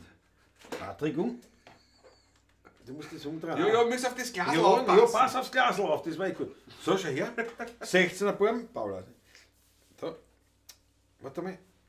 Was kann man. Ist er schon fertig? Ja, na, warte. Live. Da steht Livestream. Streaming seit 2019. Ja, und da, na da ist er. Da muss ich so hin. Das Wiener Lied. Lebt mit dem roten Achtel. Achtel natürlich. Ja? Gibt es bei uns im Shop zu erwerben, käuflich, verschenkt wird nichts und Gegen eine geringe Gebühr. und auf jeden Fall wollte ich mal eine Werbung auch machen dazwischen. Schaut mal rein, das hat uns gefreut. So, Tag der kulturellen Anhängung. Wer lackiert denn Strohhalme? Franz Brandwein, was ist da wieder los? Seid ihr damisch? Wurden euch Englisch, mich überrascht nichts mehr. Raffe, jawohl. International. Nose Masters Voice. Patrick plays on the steirische, Klaus plays on the guitar. Genau. Hausmasters Voice. Jetzt haben wir es angestochen. Board Stage with the 16 Boys.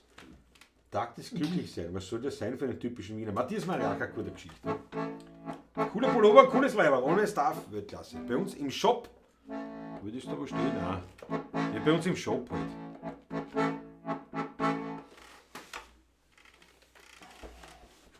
Schau, im Shop. 16.at/shop. Ja. Der Hoodie ist da. Da ist der Hoodie. Hoodie in verschiedenen Farben, ja, muss man vielleicht auch dazu sagen. Ja. So, da genug Werbung gemacht. So, Patrick, was hören wir? Soll ich den Leffen auspacken? Spielen wir eins mit der Gitarre und dann mit dem Machen wir die Leffen. Heiselfrage, oder? Ja, können wir Die machen. war schon gewünscht nach.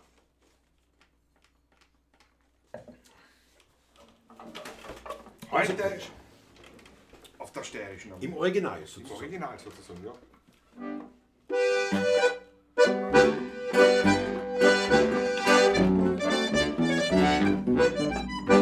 Sie kennt alle, die jemals am Friedhof dort waren. Künstler und Makler, Generaldirektoren. Auch jeder tut sie freundlich grüßen. Egal ob's groß oder klein müssen. Dafür hat man ihr was ins Kerberl rein. Ja, bei der Zenze hört man gerne.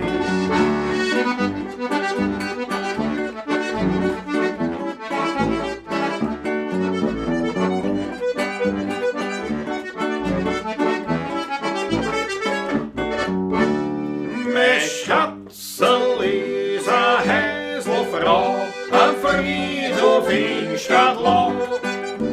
Die Handschrift gibt es Schürzelblau, mit Zinsi, aus Stadtlau. Sie kennt alle die Mittel und es im Fernsehen bewerben. Duftende Hackle und Kohl, sie hat's gern. Fröhlich tut sie Häsel putzen, wenn man will sie schließlich benutzen.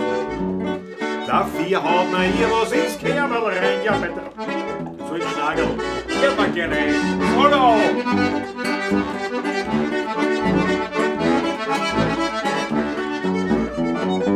Die Hände in die Höhe. Mein Schatzel ist a Häselfrau, am Friedhof in Stadtlau.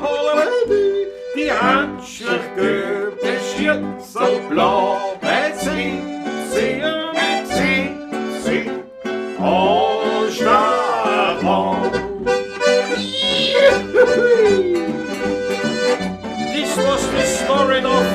Toilet Girl, jawohl.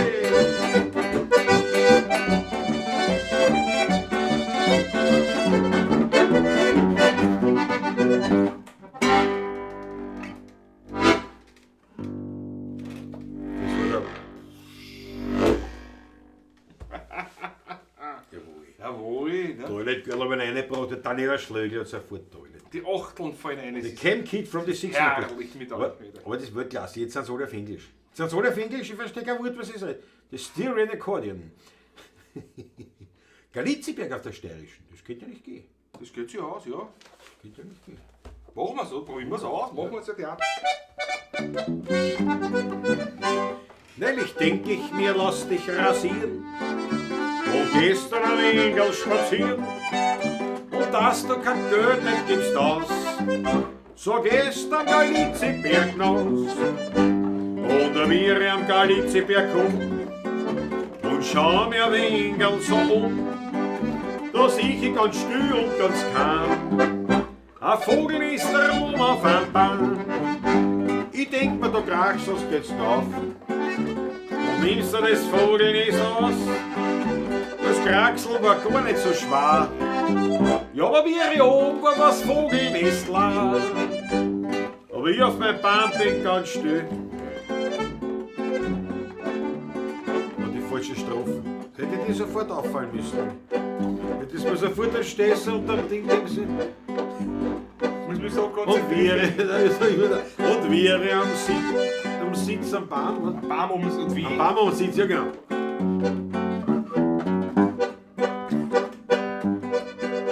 Und wir am Baum und da sitzt fürchterlich schwitzt. Da kommt ein Liebespaar versucht in Traum und setzt sich gerade unter mein Baum. Ja, aber ich auf mein Baum denk ganz still. Ich will sehen, was der Liebhaber will. Er sagt, ich hab das so gern. Ja, du sollst mein Weiberl bald werden. Er nimmt sie ganz zart bei der Hand und sagt ihr in so einer so allerhand. Sie sagt, ich tät die bitte gewähren. Ja, aber wer sie unsere Kinder ernähren. Aber geschaut, sagt, ich bin doch ein Christ. Na ja, und du von demselben Glauben bist. Vertrauen oder Traum auf den Herrn. Ja, der wird schon unsere Kinder ernähren. Ja, der Schrägle oben vom Baum. Bagage halt schleicht sich daheim. Ja, wenn ich oben komme, dann zeig ich euch den Herrn. Der euch wird die Kinder ernähren. Die zwei waren verschrecken ganz bloß. Die haben glaubt, dass der Herrgott schon weiß. Die sind gerannt über Stock über Strauch. Ich hab mir gehalten verlochen mein Bauch. Nein, Molig, oder? Molig, Nein, Molig. Das ist ja fast die wienerisch-bayerisch-steirische Version. Ja, sozusagen. Ja, schau, Raffi, Patrick, ich hab das T-Shirt im Black. Weltklasse, Raffi. Ui. Was hältst du vom Hubert von Goisern? Ja, naja, die Schwarze sagen wir so, aber nicht. Was hältst du von? Es kommt drauf an. Also schon, der hat ja, war schon einer der ersten, der natürlich die Volksmusik wieder en vogue gemacht hat. Durch die Verbindung mit Modernen, ne? Das muss man schon sagen. Und er kennt sie aus. Guter Komponist, überhaupt generell für seine Projekte. Also schreibt gut. Guter Musiker, hat auch wirklich auch aus der traditionellen Musik viel mitgebracht. Ja. Mehr und persönlich kenne ich ihn nicht. Persönlich kenne ich ihn nicht. Ja. Mehr kann ich nicht sagen. Bei der Steirischen glaubt man, es steht eine Tuba um sich. Ja, wirklich wahr. Ja. Das stimmt. Du musst aber da sitzen. Ja. In München eine wunderbare steirische Harmonik auch kennengelernt wird. Von ganz lieben Kollegen. Absolut. Ganz ein klasses Instrument. Und das waren natürlich auch super Musiker. Erich Pauli. Ja. Muss man echt sagen. Yellow Metal, but not gold. Georg Scheurer einmal. Ja, genau. Ich war höchstens ein Sektsprung statt 6 Uhr. Akkordeon de Estiria. Galicia Mountain Song. Ich sage jetzt aber dabei wenig. Ja. Ich finde im Shop keine Zahlungsmöglichkeiten. Überweisung geht. Ne, warte mal sicher. Aber ne, du klar. Du fragst mich, das muss schon sein. Du musst, Ja, kann sein, dass es vielleicht nur mit Kreditkarten und mit PayPal geht. Aber ich glaube, ehrlich gesagt bin ich jetzt kurzfristig überfragt. Aber an sich,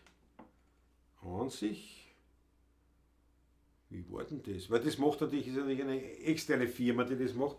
Aber, warte mal, überweisen.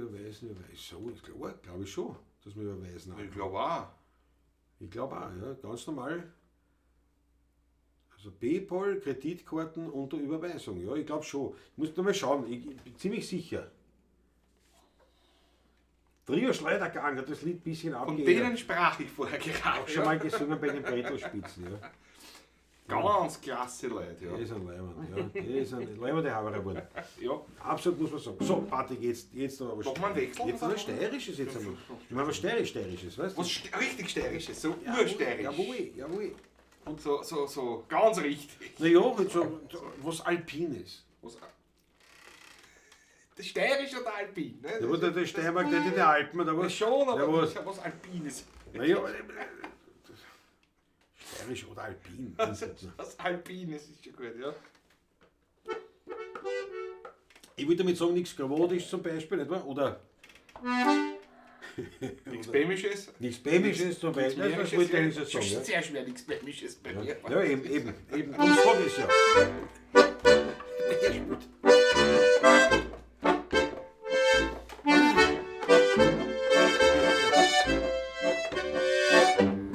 Das gefällt ihm nicht. Nein, immer doch, du spielst Was richtig Steirisches, habe ich gedacht. Ja, einer, der was. Vorher was, weißt du was? Klassiker. Ja. Dora. Jawohl!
Vom Bahn bei der Nacht.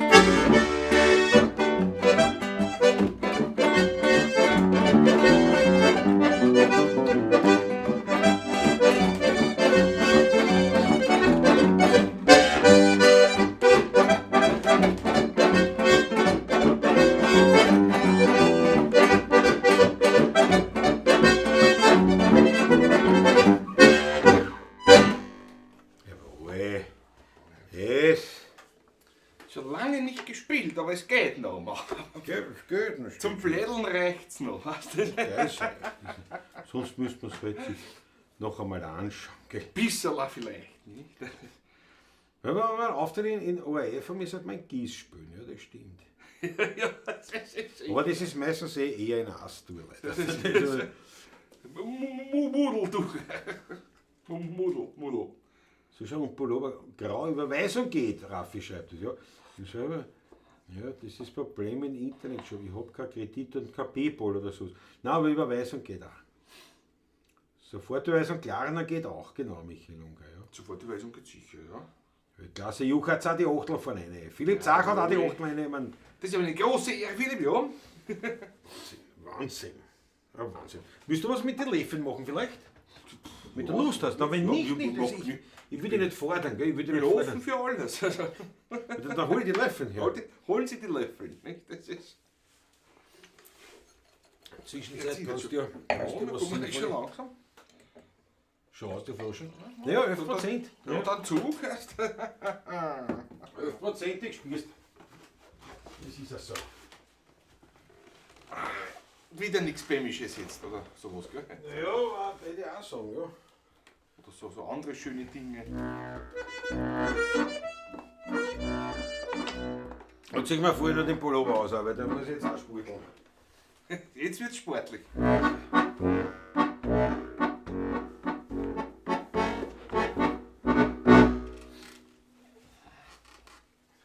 Schön, schön hast du dich ausgezogen jetzt. Das ist wirklich eine nette Geschichte. Heute Goschen erst. Du, ich werde vielleicht ein Ich glaube, neues der hat Haarstyling. zugenommen, so wie er ausschaut. Du, ich werde Haarstyling am nächsten machen. Was hältst du davon? 2 links, 3 rechts oder umgekehrt. Nicht? Siehst du überhaupt, das sieht im Was sieht's? Film sieht man gar nichts anderes. Was ist- Ich hab mir gedacht, nein, so aufgestellt aber. Ne? Na, du gehst das so nach hinten runter und dann von hinten rundherum und dann oben so drüber. Genau. Die original schwäbische Frisur, will ich dazu sagen. Ja, das kann man so sagen. So, pass auf. Bist du bereit? Ja? Warte, Gitarrenstößsicherheit. Sicher ist es, ja. Was machen wir? Klaus ist einer. Da steht in der Familie. Jawohl. Warte, ich muss ein bisschen leiser. Warte. Das spielt ein bisschen. Das ist die Leffens. Ja, das kann ich nicht leiser spielen, so viel. Bisschen leiser. Bitteschön. Meister.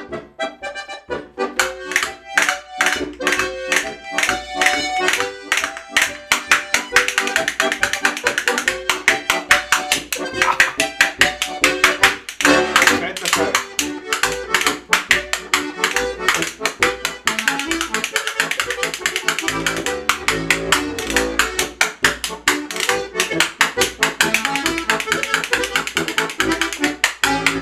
Geben wir Gas.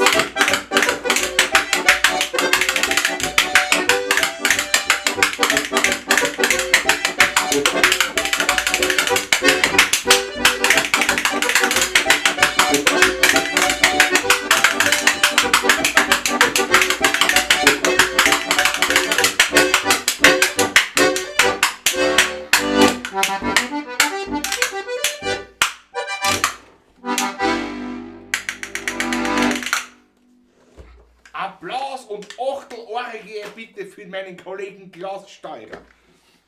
Besseres kann ich Ihnen nicht bieten. Leider. Leider geht es. Wir waren nicht bemüht. Wir waren mal bemüht, dass wir Besseres zustande machen. Leider ist es Großartig. halt, das Essbesteck ist halt noch da. Jetzt fallen schon die Achtel und jetzt fallen schon die Biergrillen nicht sogar. Schaut, eine Rolle ging da immer ab, weil es geht, ja genau. Klausi, wie hältst du die Löffel? Naja, also anders als wie beim Essen. Na, wie halte ich die Löffel? Wie kann ich das erklären? Da hat sicher jeder seinen anderen Griff. Ich habe halt zwischen den Löffeln den Mittelfinger. Ich wollte euch jetzt nichts sagen, aber den Mittelfinger. Bis, den da eine und dann Es gibt halt. unterschiedliche Techniken, diese zu halten, nämlich, ja. Ja, jeder halt es Ganz anders. anders, ja. Halt, und das ist halt wichtig. Höchstes Lob für dich. Danke, wer sagt das? Strömt herein, sieht man da. Ach so. Sicher. Ja, du siehst. Sicher. Löffeln und Achteln. Aber was wird das Für die Weggepemperten, unser Steuermat, jawohl. Ja. Aber wichtig ist bei diesen Instrumentenlöffeln, dass sie ganz flach sind schon. Die sind nicht so wie diese oft die Holzlöffel, so gebogene Holzlöffel, weil die sind sehr schwer, aber die sind so flach und dadurch kann man natürlich, und ja, die hinten, die Fläche, das ist auch gerade und dann kann man das da schöner so halten und dann, ja. Ich bin ja kein Fan dieser Fake-Löffel, die es da gibt, Ja, die was hinten zusammenhängen. zusammenhängen sind. Das ist ja quasi, da kann ich ja gleich mit einer Rassel Das spielen. ist ne? wie eine steirische Harmonika mit einem MIDI-Player drinnen. Weißt du? Das Ja, ist vielleicht ein harter Vergleich, aber es ist ähnlich. Es ist ähnlich. Ja, ähnlich. Ja, aber das ist nicht, aber schau die Achtel. Ich danke euch schön. Ja. Jawohl. Der Jota hat eine. Der Niederschlägel. Unsere Principessa. Kommt für die Principessa machen wir jetzt einen Da schenke ich mir sogar Schenk ein kleines. einen Glaselschäberer. Da haben wir noch immer keinen Namen, wie wir das nennen. Glaselschäberer passt. Das gefällt Glaselschäberer? mir gut jetzt eigentlich, ja. Glaselschäberer. Ja, sehr cool. Glaselschäberer Fanfare. Für unsere Principessa. Jawohl. Die Pamela Cheese, die Daniel Schlegel, Weltklasse. Du, der Vorteil ist wirklich, dass es warm wird. Da bräuchte ich Wasser, bitte. Ja, geht sofort in das ich- ach so, ja, haben wir gesagt. Ich muss dieses teure Instrument. Ja, genau, räumt das teure Instrument weg. Die wienerischen Kastagnetten, richtig. Musik, wobei ja eigentlich nicht die wienerischen, sondern eigentlich die Alpenkastagnetten, habe ich immer gesagt. Weil man es ja. Der Patrick gleich wieder aufregt, der sagt, wieso Alpen? Wahrscheinlich gut, der Patrick mit seinen Geografiekenntnissen, ich weiß wahrscheinlich noch gar nicht. In Österreich sind die Alpen, gell? Nicht die, Ich hab glaubt, nicht die Anden. ich hab glaubt, der Apennin ist bei uns. Mein Gott, nein. Löffelholerei. Aber die Sitzt Wien- wieder gleich? Ja, da los.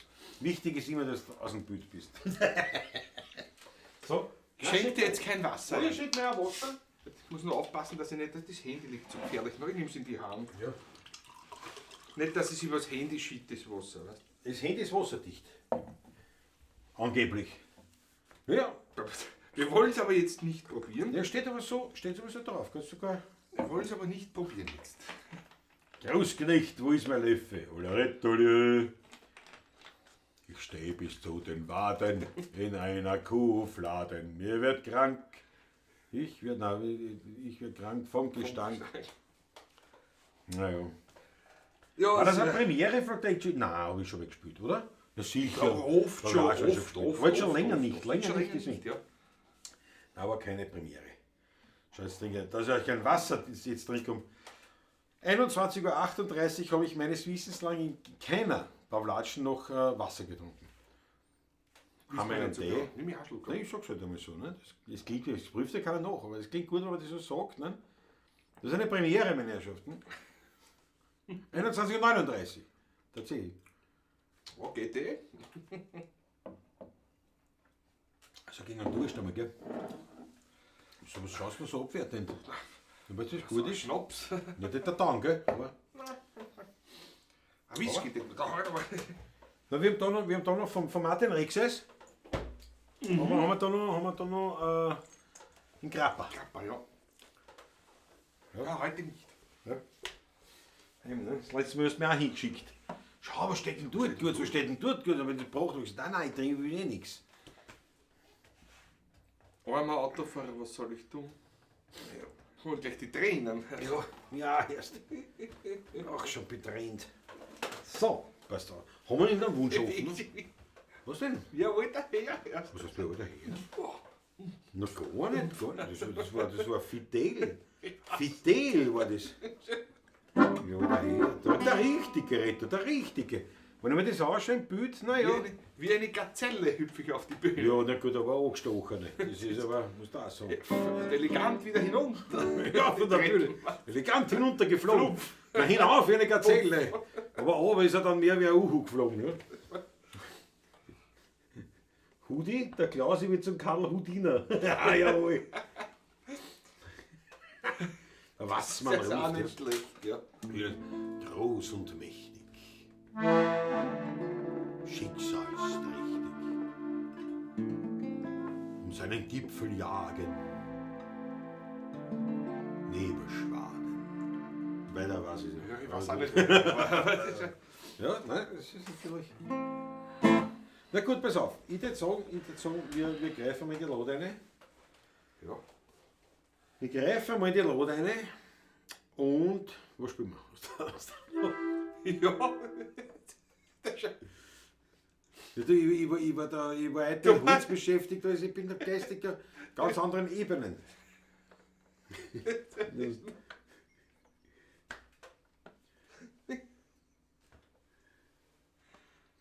Ganz großartig. Warte, jetzt sind sie beim Watzmann alle.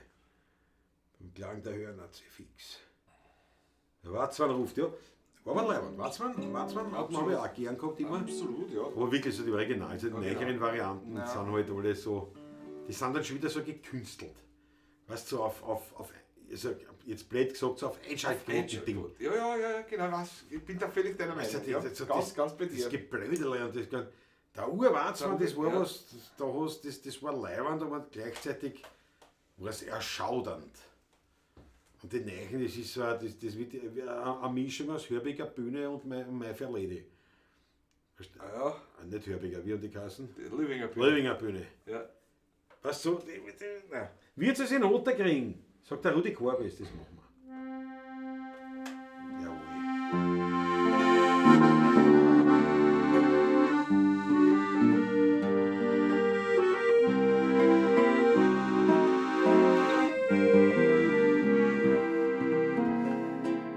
Ich weiß, ein uraltes Häuser, darin ist ein ganz kleines Bäser. Der wird ist ein Kreuz für das Mandel, serviert den Wein mit seinem zittrigen Handel. Dort kommen noch Echten werden zusammen, die hat keinen Platz in der Stadt mehr haben. Dort geh ich hin, dort bin ich zu Haus und dort ruf ich aus.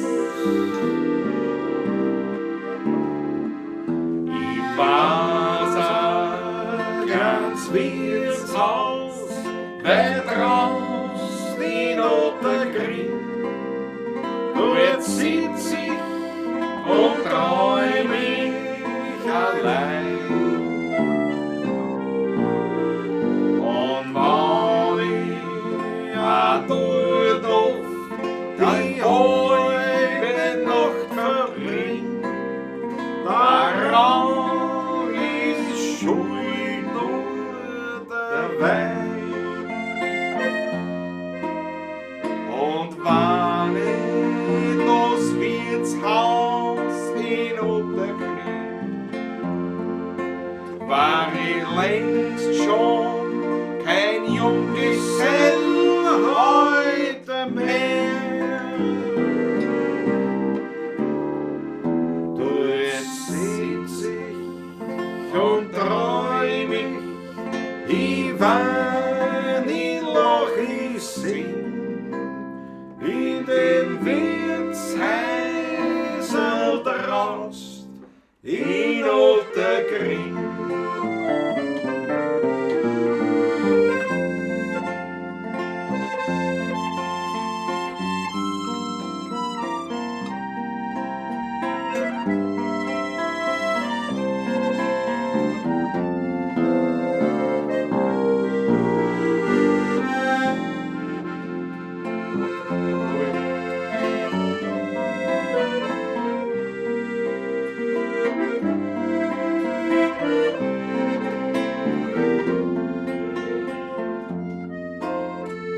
Und wenn ich das Wirtshaus in Ottergring, war ich längst schon kein Junggesell heute mehr. Dort sitz ich und träum ich wein, ich lach, ich sing in dem Wirtshäusl draust in Ottergring.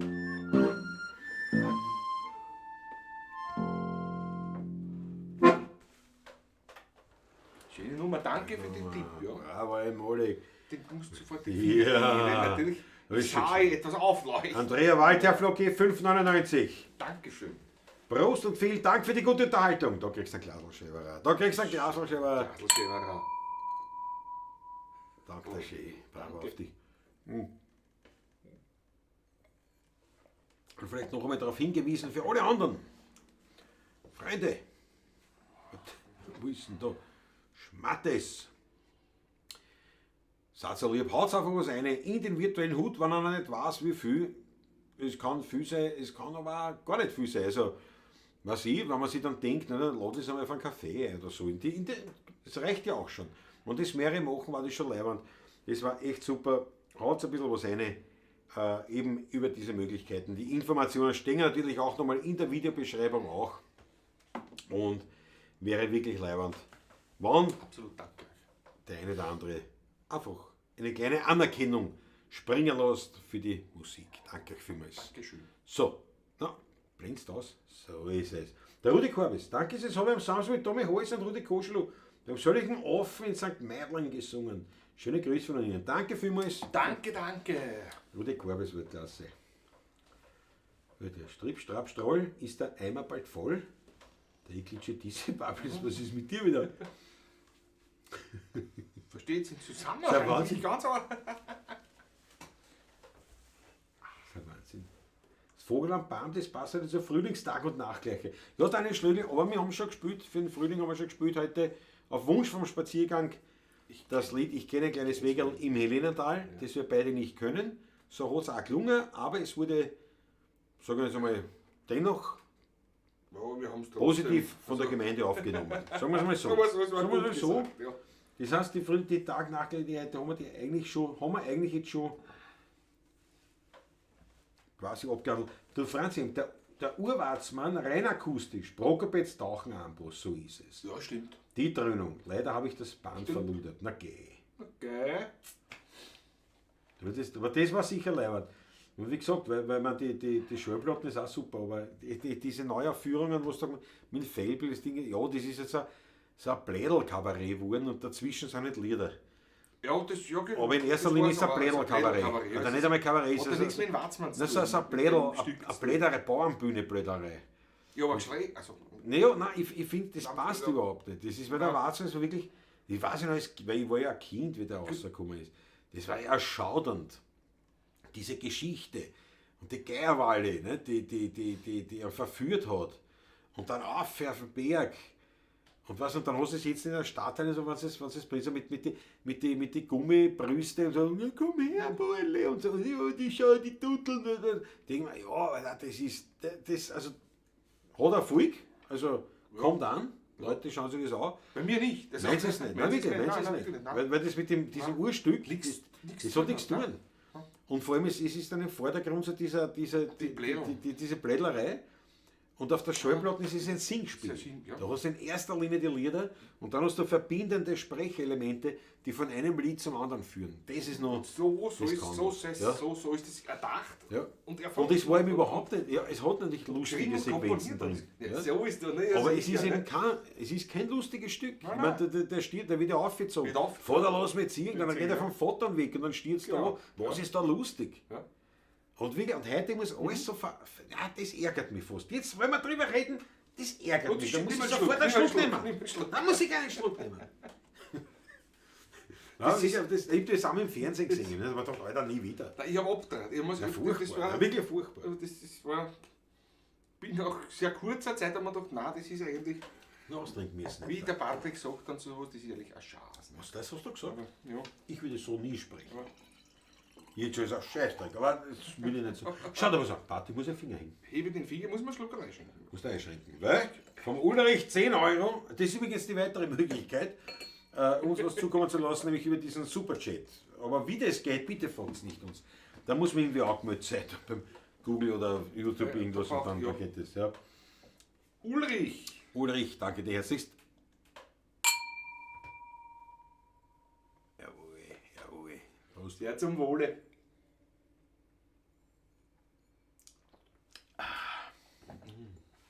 Ja. Ja.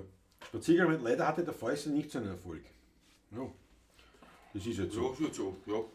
Wobei ich auch sagen muss, dass ja auch eben der, was weiß ich, der Augustin natürlich ein Weltgeschichte und dann die Schaffner los genauso. Also das waren schon große Stücke, die haben alle ja, die haben keinen, ich weiß auch nicht warum. Warum gerade der Watzmann, das war wahrscheinlich ein Zufall. Es trifft manchmal einfach ins Schwarze bei den Leuten. Das ist einfach so. Ist jetzt so wie heute beim TikTok wieder, es ist halt viral gegangen, halt, das eine, Das eine, die eine ja. Platten halt. Ja. Aus irgendeinem Grund. Ne? Weil ich finde also Schaffner los auch ganz großartig und wieder Augustin, das ist Weltklasse. Und auch Fäustling natürlich, ja, aber es ist halt ja, hat sich das auch nicht durchgesetzt.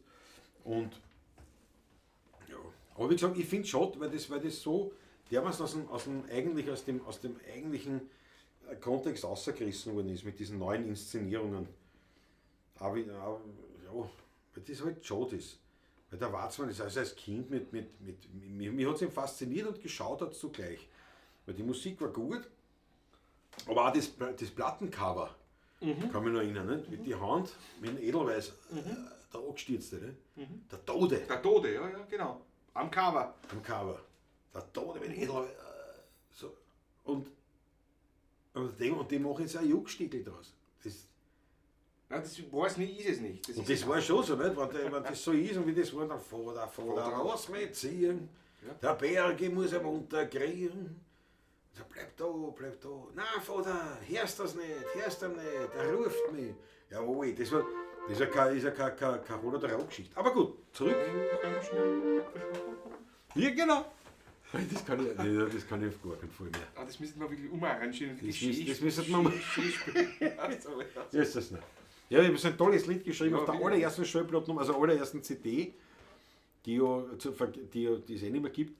Und da habe ich so ein Lied geschrieben, das ist echt wirklich kitsch. Also gut, das war aber die erste überhaupt. Wann haben wir die aufgenommen? 2004? sowas, ja. 2002, Das 2004? muss 20 Jahre ist das jetzt her, ca. 4, 3, 4, so um die 20 Jahre muss Ja. das her sein. Ja. 3, 2, ja. Ja. Und da waren wir noch nicht so wirklich gut. Ne? Also wir haben schon was können, für Platten hat schon gereicht. Und Wobei das die war schon schon, drauf sind bis heute Bestand. Also, Ja, ja, wo nein, ich nein. reingeguckt habe, wieder absolut. Also, nein, ist in Ordnung, aber schon- vor allem die eigenen Lieder Die waren eigenen natürlich Lieder, noch. Da habe ich geschrieben, das Lied, die alte Tabakspfeifen. Mhm. Kann ich alle nicht mehr, ja, aber das war schon so. Die alte Tabakspfeifen ist ein Stück Erinnerung an alte Zeiten, Gemütlichkeiten, Menschen, alt und jung. Also, So, was weiß ich, aber auf jeden Fall kommt jetzt raus, die Tabakspfeifen, die hat der Großvater geraucht, der Vater geraucht und jetzt raucht sie. Das ist ein Schwachsinn, ne? Also, aber liebst du. Ja. Und das andere, weil wir werden kein Richter Ja, so brauchen. So heißt ja auch die Platten. das Hafteln Ja, ja, weißt du,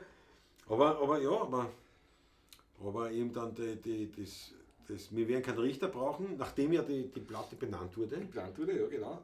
Wir werden keinen Richter brauchen, hieß es schon im alten Wien. Ist es schon in In früherer früher Zeit so.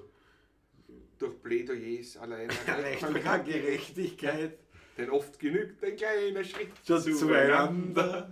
Und schon findet man eine Lösung miteinander. Schön, ja. Ja, Wir schwelgen. ich will keine Richtung. Ist der Spruch aus dem alten Wien. Und wenn man nachdenkt, kommt man drauf, der Sprücherl hat schon seinen Sinn. Lutsch Rudi war schwerst begeistert. War schwer begeistert? Von der Nummer. Dabei ist natürlich so habe ich also das kennengelernt, diesen Spruch, wir werden keinen Richter brauchen, im Sinne des Positiven. Wir werden uns schon einig werden. Tatsächlich ist der Ursprung dieser Aussage genau das Gegenteil. Wir werden keinen Richter brauchen, hat man dann gesagt zu jemandem nach dem Motto, weil du es eh nicht überleben wirst. Du wirst einfach erledigt und dann wird man deine Leiche nie finden. Und deswegen werden wir keinen Richter brauchen. Das war eigentlich Der Ursprung. der Ursprung. eigentlich, ja. Das war mir damals nicht so bewusst. Und dann habe ich ihm unter anderem auch ein Lied geschrieben, ich weiß nicht, wie das heißt eigentlich, weiß ich gar nicht. Das drum, weiß ich nicht. Auf jeden Fall voll melancholisch. Ja, absolut, ja. Und da stirbt immer irgendwer. Ja. Wir haben einfach so drum am Schneeberg, Am drum Schneeberg, da. ein kleines Martel steht. Für einen jeden sichtbar. Der vorübergeht. Ein Vater hat es erbaut für seinen Sohn. Für seinen Buben oder irgendwas. Auf jeden Fall, weil der Bub halt gestorben ist dort. Ne? Also angestimmt. Angestimmt. Und dann die zweite Stoffe wieder stirbt wieder irgendwer, der dritte stirbt wieder irgendwer. Und die ganze Zeit stirbt irgendwer. Und das wird voll so melancholisch vortragen. Und so, also voll, wirklich total. Das ist also ganz, ganz schrecklich. Und der Kübler damals in der Produktion, der hat dann gemeint, pass auf, da mache ich was draus. Da mache ich was draus. Und das hat er unterlegt mit So in Richtung Schlager. so volkstümliche. Mit Keyboard und so, eingespielte Stimmen, alle mit Schlagzeug und so. Wahnsinn. Wahnsinn. Rudi Korb ist die erste CD, die gibt es aber im Zipperich, wirklich wahr. Da sind noch welche da. Ich glaube, die sind schon ausverkauft. Kauft es euch nicht. Bitte kauft es euch. Ah ja, allein wegen einem Bonustrick schon. Der Bonus, ja, Papa Mobile. Papa Mobile. Ja, vom Papst Johannes Paul II. Den hat keiner verstanden, was das eigentlich soll. Das ist total witzig. Aber es war halt am Anfang so. Das war halt, wir haben jetzt so 20 Jahre, probiert, ja. Und ich meine, ja. Ist das Anklang Scheinheuriger? Bitte war ein Bruder sogar drauf auf der CD. Ja, mit der Bierdosen, glaube ich. Bierdosenöffner und Trinker. Ja, ja. Ja, das ist schön, die Tabakspfeife, die Maggie. Ich kenne es natürlich. Wir werden keinen Trichter brauchen. Michael Unger, einmalig. Wir werden keinen Trichter brauchen. Ganz großartig. Ja, das studieren wir nicht ein. 24 Stück hat er noch. Franz M. Der Wahnsinn. Der Erich Zieb hat noch 24, ja, die wird er schon lange haben. Ja, Wahnsinn. Ja, aber da sind Lieder drauf, ich sag keine Ahnung jetzt. Aber das eine ist wirklich der Hochham. Aber es ist eine schöne Melodie. Eine schöne Melodie, ja. Und aber, Als es finster geworden ist. als es finster worden ist, was für die armen Eltern gewiss, dem Kind sein Lebenslicht ging aus. Der Burg kommt Nimmer mehr nach Haus. Und als es finster geworden ist, was für die armen Eltern gewiss. Dem Kind sein Leben hat sich nur wiederholt. Hat sich nur wiederholt. Ja. Als es finster geht. Als es finster geworden ist. Und das ist dreimal. Zuerst stirbt der Bub, da ist der Vater. Dann sterben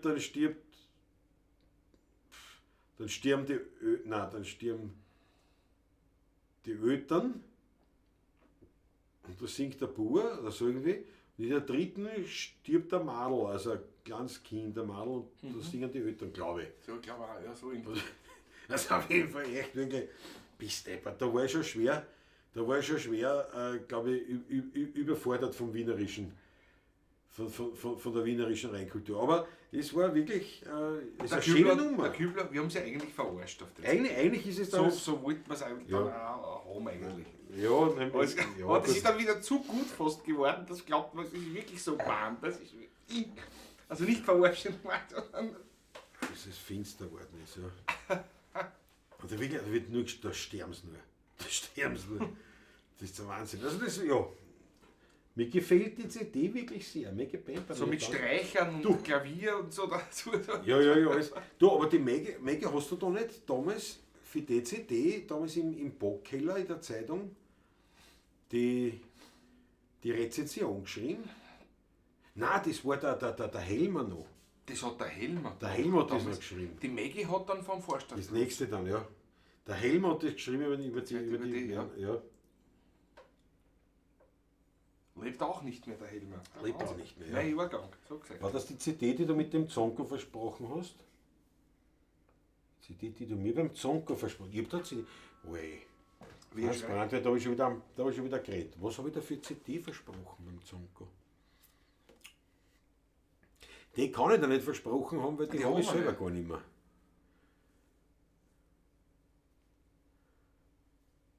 Aber was habe ich dir für CD versprochen? Weil das Messing war Kinderaufklärung gewesen sein. Auf der ersten drauf, ja. Der ersten Nummer. Ja. Dass das vielleicht war, aber die. Da haben sogar ein paar Nummern haben da Bestand drauf. Ja, eh. Ich wäre Blatt ist auch auf der drauf. Mittlerweile. Martinswand, Georg Scheurer. Könnte man jetzt machen, Martins haben schon lange nicht gespielt. Martinswand, Die passt ja. zum Watzmann jetzt, ja? Ja, die Maggie schreibt schon, habe ich über Vorstadt Plus, Ja, was, ja. genau. Ja. Aber die zweite CD, ja. Genau, na, die erste hat der Helmer geschrieben, ja. Weil der hat auch nicht recht gewusst, was er tun soll mit diesem, auf einmal kommt aus dem Nichts, kommt ihm so ein Lied mit Streichern und Synthesizer und was weiß ich. Wusste natürlich, ja, klar. Alles Ich war- finster worden ist. Aber jetzt muss ich mal schauen, ich weiß gar nicht, ob ich einen Text habe. Dann muss man das runterholen mal. Na gut, Die weit getrast mit 30 Minuten Nageln. Ja, machen wir die Martinswand. Unter der Martin, Tiroler Wienerlied.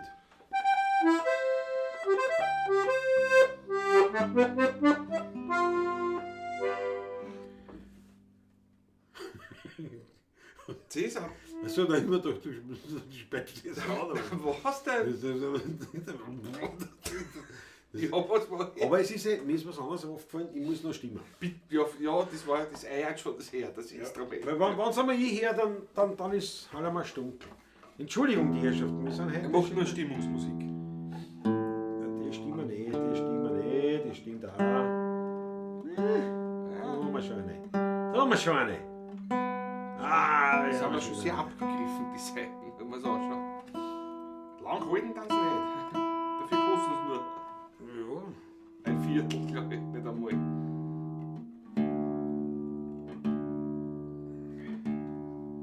Wenn mich die Heizung greift erinnern, es ist schon recht angenehm jetzt da.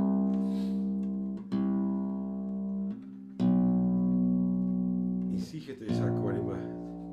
Da müssen wir eine neue Batterie rein, dann würde ich das Display besser erkennen. Oder besser gesagt, ich würde es erkennen.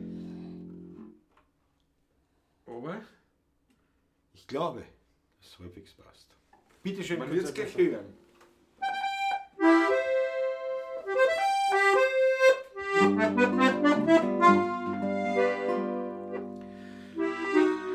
Hat Händler so erzählst, die Leute Mut, worin eine Wünsche jetzt verliert.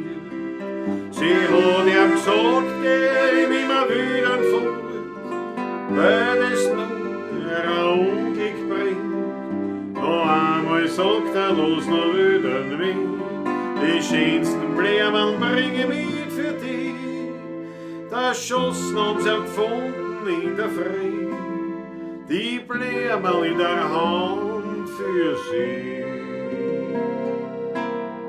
Unter der Martinser Wand, ganz nah am Felsenrand, dort schaut ein kleines Mattel ins Tiroler Land. Umgrenzt von Enzian steht ein altes Söhnerland mit einem bloßen Spruch am Schriftenband, für die gute, mein lieber Bub, wird Gott auf immer, der Herzschlag nimmer mehr, die Welt ist leer. Unter der Martinser Wand, ganz nah am Felsenrand, dort schaut der Mantel ins Tiroler Land.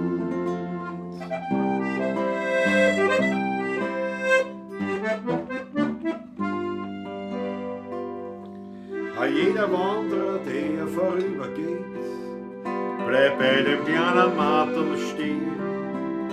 Er zieht sein Hut und spricht ein Kurzgebet. Kann er dann weitergehen? Der Wind ward leise über sein Martel hin und bringt ein Gruß von Tannengrün, weil er ein guter Freund vom Wildschütz war und gespült hat in sein blonden Haar. Unter der Martinser Wand, ganz nah am Felsenrand, dort schaut ein kleines Mattel ins Tiroler Land. Umgrenzt von Enzian steht's am altes Söhnerland mit einem bloßen Spruch am Schriftenband, für die gute, mein lieber Bub, wird Gott auf immer, der Herzschlag nimmer mehr, die Welt ist leer.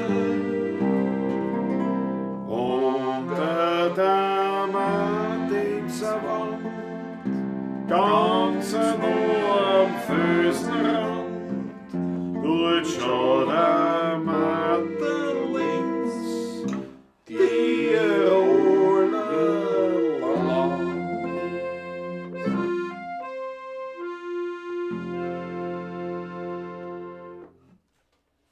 Ja. Karlfeder. Hast du schon länger nicht gespielt? Karlfeder. Weltnummer, was? Viele Weltnummer, Weltnummer. Schau, der Mike Matt ist da. Jawohl, Mike Matt. Die haben ein kurzes Rezept für Kesselfleisch. Michael Unger Weltklasse. Das Favorit der Franki verloren, ja. Wieder ein Zonkenbrenner was, ist schon gar nicht mehr wahr. Ich weiß, aber was wollte ich für CD versprochen? Ja, die da so dazu installieren. Ja, schöne Nummer. Ich finde es gar nicht so eine schlechte Nummer. Bisschen. Nicht vergessen, bevor der Milch mit dem Müllkannel schreibt. Geil ist einmal, es gibt auch einen wunderbaren Parodietext drauf. Den der Martin Platzek, glaube ich, geschrieben hat. Oder Christian Desak, einer von die zwei. Also ja, ja gut, Und am Bogen, gut, ja. der gefällt mir gut, muss ich ehrlich sagen. Ja. ja. Aber ich war nie ein Fan von Texten dazuschreiben. Das hat man aber immer gemacht, ne? Ja, aber ich bin kein Fan davon. Der darf ja sein, ne? Ja, ja. Aber was ich immer gemacht habe. Nein, ich bin da nicht der Fan. Ich denke mir, Parodietexte dann zu schreiben. ja, reine Parodietext, das hat schon, so wie die Spitzbuben, nicht? Aber viel schreibe ich dann Strophen dazu. Ne? Erich Zieb schreibt ja auch so viel Strophen Und am dazu. Bockpapier, das ist ja eigentlich. Ich weiß nicht. Naja, aber es ist schon. Das ist quasi so wie das. Ja, Wie bei nein, die Strophen selber ist. Seppi Mataschek hat viele solche Sachen Ja, gesungen. ja. Aber ich bin da nicht so, weil ich denke mir halt, da schreibe ich ein nächstes Lied. Die Veteranenleich oder solche Sachen. Aber wie gesagt, ich bin da nicht so, weil ich denke Der mir, bämische Weltkrieg, der eigentlich ursprünglich die Banda kommt war, ne? ja, Ein neuer Text. Ja. aber, Allein an den Humor, ne? naja schon, aber ich denke mir, wenn ich schon einen Text schreibe, dann kann ich ja ein Lied auch schreiben. Das meine ich. Ich fange damit nicht so viel an. Das ist für mich schon grenzwertig, wenn du oft hast, so wie das Fly mit dem Mund und das Fliegend mit dem Mund, dass es dann halt auf Deutsch hast. Das ist für mich schon grenzwertig an sich. Ja. Ah. Aber da gibt es viel. Ja, Viel Schlag, aber das sind Welt. Ja, das sind ja, 40 Sprachen. Ja, ja, Das ist. nein, wie gesagt, Standards auch, und bitte, wenn es von mir einen Hit gibt und der wird übersetzt in Bitte, wenn einer die Oder Heißelfrau Sprache übersetzen will, dafür. in 50 Dafür. Sprachen, jederzeit bin ich da Jederzeit, bereit. aber halt, Anmelden halt, nicht? Schon, aber nicht? lauter 50, also lauter 50 Sprachen, aber jede ganzes Lied aussprache. Nicht eine Mischung. Ne? Das war was. Jedes Wort in einer anderen Sprache. Ja, das war Na, sehr was. international. Nein, aber so wie der denkt, wenn ich schreibe einen Text, dann kann ich gleich ein Lied anschreiben. Nicht? Das brauche ich dann nicht ein anderes Lied. Ja, was war's denn die Welt? Es gibt auch Parodie drauf, ne? Ja, Zum Beispiel. ja. Gut, wobei Das sind so diese Sachen, das sind ja viele so Sachen, die aus einer Zeit kommen. Na klar. Und da hat man dann auch, das waren ja andere, da hat man ja keine Medien gehabt wie heute. Ja, ja. Und da ist natürlich, das hat eine andere Bewandtnis. Das hat man nicht aus Jux gemacht. Nicht, oder auf die Engel, nicht die Widerstandslieder. Ja. Nicht, was da gegeben hat. Ganz ehrlich, gibt es einige super Sachen. In Peterwelle singen sie wienerisch. Ein vergriffenes Buch, antiquarisch, allerdings im Großen und Ganzen Immer wieder. eigentlich. Ja, ja. Heiselfrau auf Chinesisch, steht auch was. Ja. Bei Bossen, Esther wäre es was anderes. Ja, weil da war das freigeben, quasi direkt selber, dass man sagt, ja, da kommen jetzt aktuelle Strophen rein. Nicht? Aber das waren ja so Couplet-Geschichten. Nicht? Aber ich mit so, wirklich, dass du sagst, ich habe jetzt ein Lied, jetzt habe ich 3 Strophen Hausnummer. Dann schreiben wir zu, das Und jetzt schreibe ich eine 4. Strophen für was? Dann ist schon 3 da. das meine ich nicht, aber wirklich ein Text, ein Parodie. Ja, aber das war halt da auch nur andere Strophen. Eine. Im Bockpapier, ne? Nein, das sind 3 Strophen. 3 Strophen. 3 Strophen. Und der also, Bock glaub ich wieder. nicht. Ja, ja. Das ist wirklich nicht nur eine Strophe. Ja, ja, ja. Lied, ja. Nein, ich weiß nicht so. Nein, es war aber nicht schlecht, das weiß ich schon noch. Ja, mir Aber, gefällt das. na, so grundsätzlich bin ich da nicht. Ich meine, ja, wenn ich jetzt sage, ich bin da nicht ablehnend, das stimmt auch wieder nicht, aber ich sage, ich verstehe es nicht, weil da kann ich gleich ein Lied schreiben. Weil wenn ich 3 Strophen und einen Refrain schreibe, Naja. dann kann ich ja gleich ein Lied auch schreiben, weißt du, da fehlt ja nichts mehr. Da brauche ich da nicht. Aber ja, das ist halt. Aber so wie viel, dass da ergänzende Strophen sind. Ich weiß nicht was. Der Franz Brandl hat gemeint, den Daumen hoch nicht vergessen. Freunde, Daumen hoch nicht Daumen hoch ist vergessen. ganz wichtig, ja. Heiselfrau auf Chinesisch, wie könnte das klingen? Aber Aber stell dir vor, angenommen jetzt die Russen denen das entdecken und denen sagen, war leibend, jetzt gibt es eine russische Version von der Heiselfrau. Ich bin sicher, dass wir einen Anschieß kriegen, weil dann die Russen das spielen. Ja, und? Was kann das? Nein, da bin ich Mir sicher. wurscht, Also, ne? ja, das ist eine Frechheit, dass die Russen sagen, was kann ich dafür? Ein Menschen tut, ne? Was? Sowas darf man nicht sagen. Das widerspricht dem derzeitigen, wie sagt man da, dem derzeitigen, wie sagt man da? Das weißt du auch wieder nicht. Dem Zeitgeist, oder was? Ja, nein. Oder was? Nein, ich meine, so komplizierter ist es, kannst du nicht. Wie sagt man da? Das widerspricht dem jetzigen, dem jetzigen Sprech, dem jetzigen Standard, dem, was man jetzt sagen darf. Was dort Menschen sind. Wie man das Darf man nicht nennt, sagen. Das ist ja wurscht, das ist nicht so wichtig. das ist wichtig, das ist ein Geht um den Sinn. Bildungsfernsehen. Das ist- Ganz billig. Crazy No Stone Ever 3. Narischer Kastanienbaum. Ah ja, die haben wir auch noch. Der billig liegt mir zum Beispiel gar nicht. Ne? Das ist wie ein Rotstierchen eigentlich fast nicht, aber fast Sinne. Eine Kontrafaktur ist auch mal was anderes. Ein Kontrafakt. My sweetheart is a toilet girl. Das ist auch nicht Jawohl. schlecht. Das ist auch nicht schlecht. Jawohl, ich sehe schon. Klumpert, angegastig, ja, so kann man es auch sagen. Habe ich zwar nicht gemeint, aber genauso kann man sagen. Aber das ist schon. Eglitschitise. Ja gut, aber das stimmt, wir haben ja. Ja gut, Eglitschitise, weil es ist leicht, da kannst du dich leicht ein paar chinesische Zeichen einhauen. Aber für was haben wir denn ChatGPT? Das lasse ich mir alles Na, übersetzen. was heißt da? Was? Das lasse ich mir alles übersetzen. Und ChatGPT 3. Bis ich dann mein Chinesen sage, der sagt, was ist das? Das heißt ja gar nichts. Nein. Aber da brauchen wir es ja in Lautschrift. Weil die chinesischen Zeichen helfen uns nichts. Nein. Ja? Sogenannte Korrektnis. Nein, habe ich auch nicht gemeint. Wie sagt man Nein, da, nein. wenn man jetzt sagt,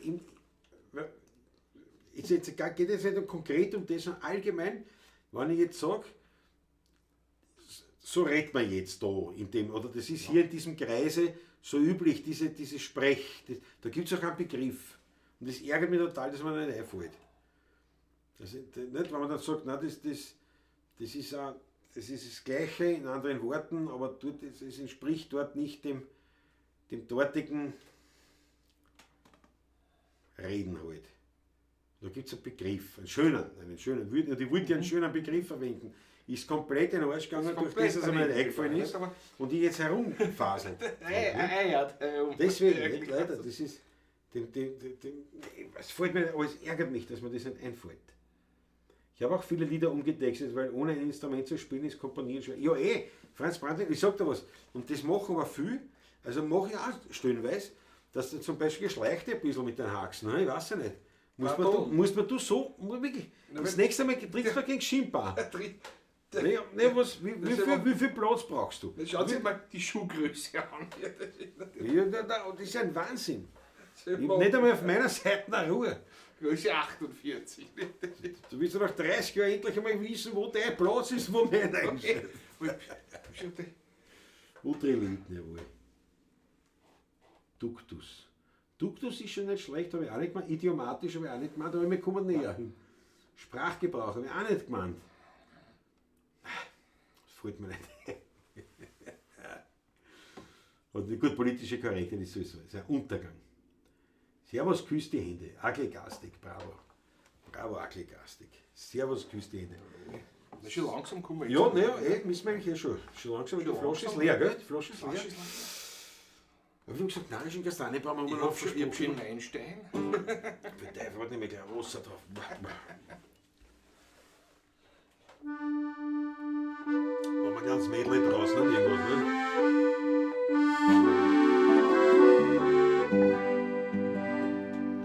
Du narischer Kastanienbaum, du blühst erst im August. Warum erwacht so spät in dir des Frühlingslebens Lust? Du narischer Kastanienbaum, du bildest dir wohl ein, du könntest, wo der Herbst schon naht, ein junger Frühlingsstürmer sein.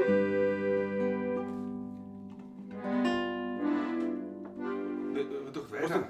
Nein, ich habe mir gedacht, die machen es immer speziell, weil ich ja gesagt habe noch, wir machen ein Mädel. Ja, aber oft sind nur die Strophen Ja, da oft drum. Weil Mädels sind auch bei uns wirklich komplette Lieder Ja, hintereinander. nein, es ist gut, dass wir so kommunizieren. Ich weiß jetzt nicht mehr, das weiß ich nicht. Das zum Beispiel würde passen.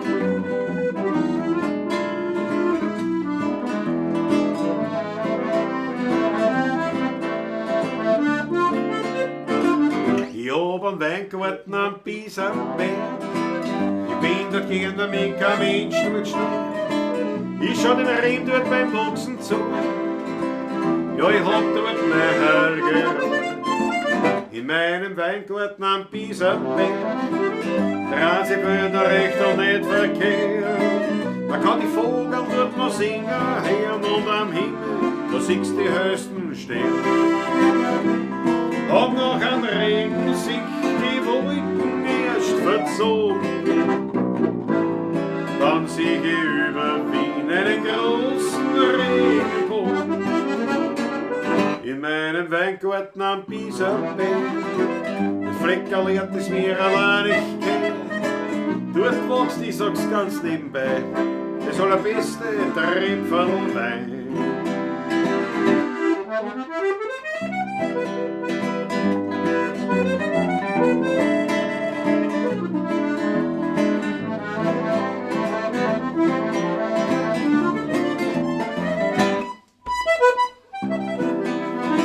Bald verwirrt.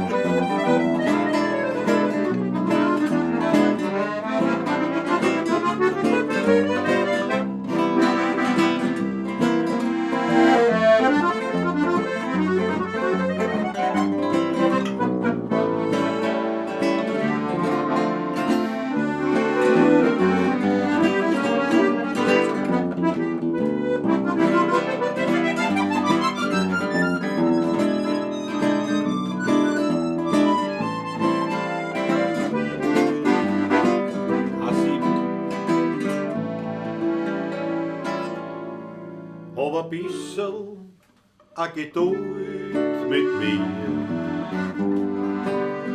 und sei nicht böse auf mich.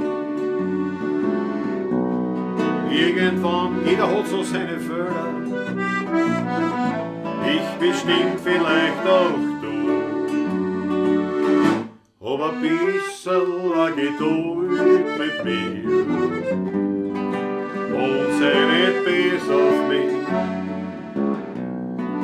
Irgendwann werd ich mich ändern und der Grund dafür bist du.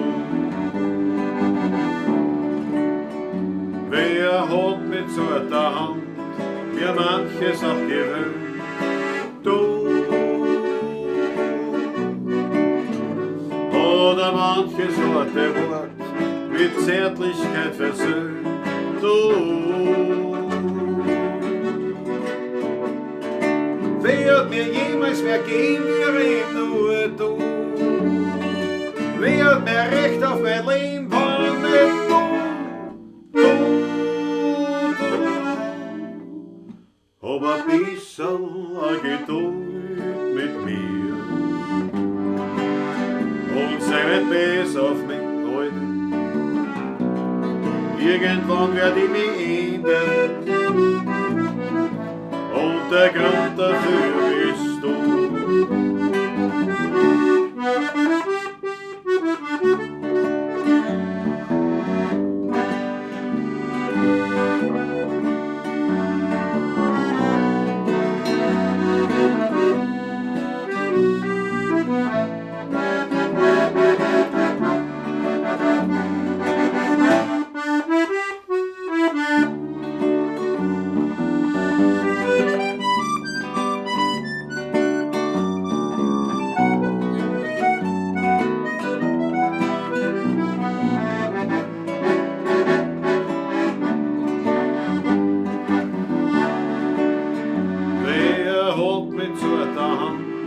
Mir manches abgewöhnt, du.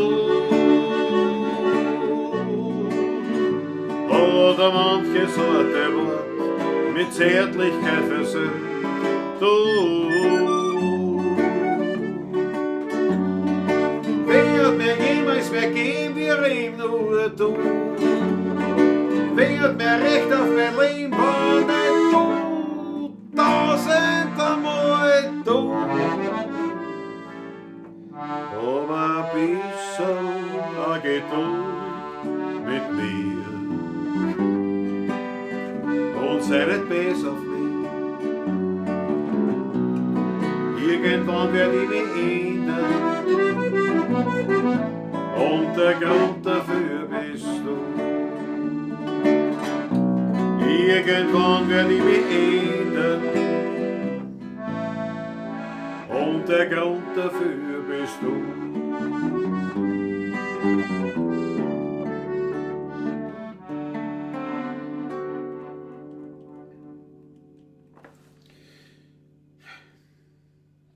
Ist mir nicht voll.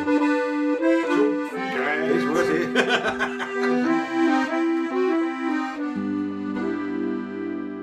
Zwei große bunte Schupfenkreuze, ein kleiner bleibt bei ihnen stehen.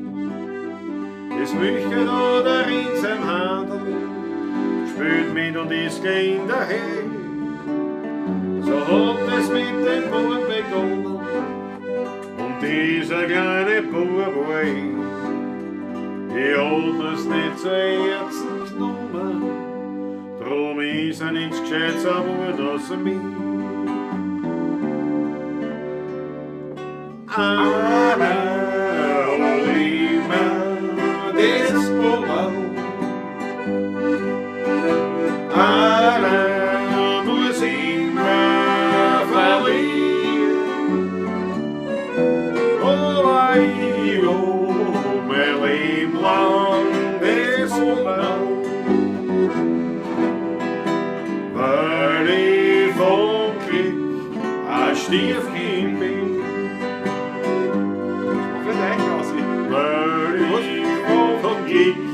Ein Stiefkind bin, aber geht's noch? Ja, weil ich vom Glück ein Stiefkind bin.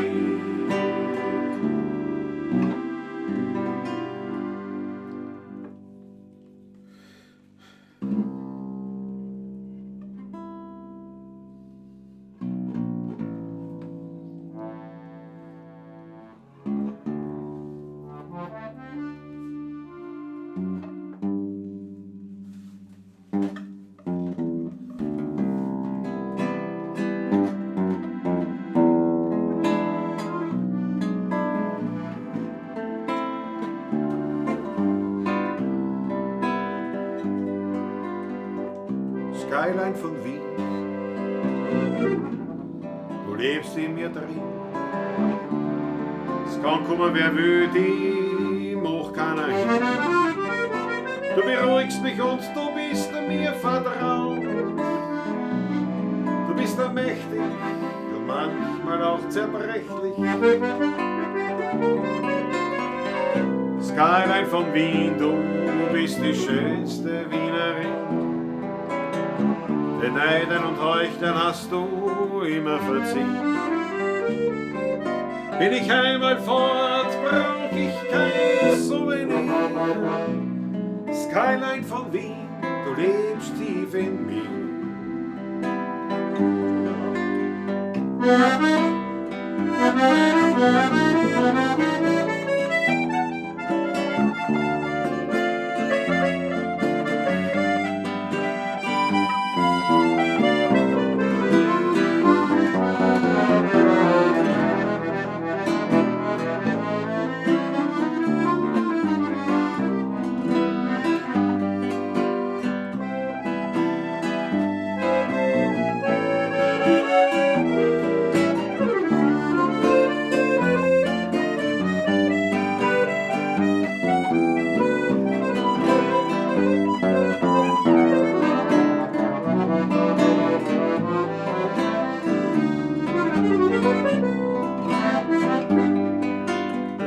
Skyline von Wien, du bist die schönste Wienerin. Den Neiden und Heuchlern hast du immer verziehen. Bin ich einmal fort, brauch ich kein Souvenir. Skyline von Wien, du lebst tief in mir.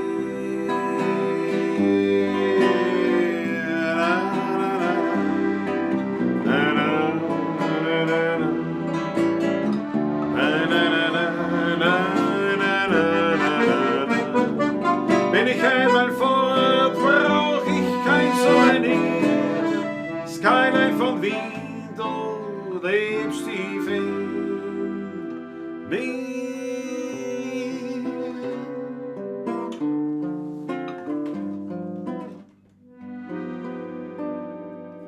zwischen Nussberg und Donau, am Rande von Wien.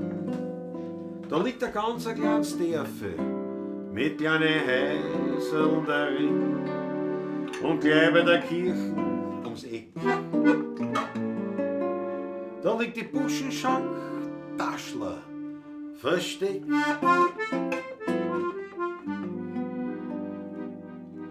Gleich neben der Kirche vom Pointbergerdorf, da liegt der Heiliger ganz still und klein. Der Wein ist herrlich und nur ehrlich. Und Musikanten spielen dort auch die alten echten Wiener Lieder. Vom Tod, vom Wein und von der alten Zeit. Drum findet man mich dort immer wieder. Und ich find dort Gemütlichkeit.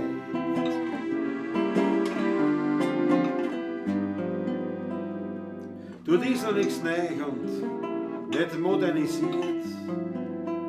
Vom Essen das Beste findet man dort garantiert. Viel Frohsinn, Hamur und viel Glückling drin. In der Buschenschank Taschler am Rande von Wien. Ressessor.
Drum findet man mich dort immer wieder.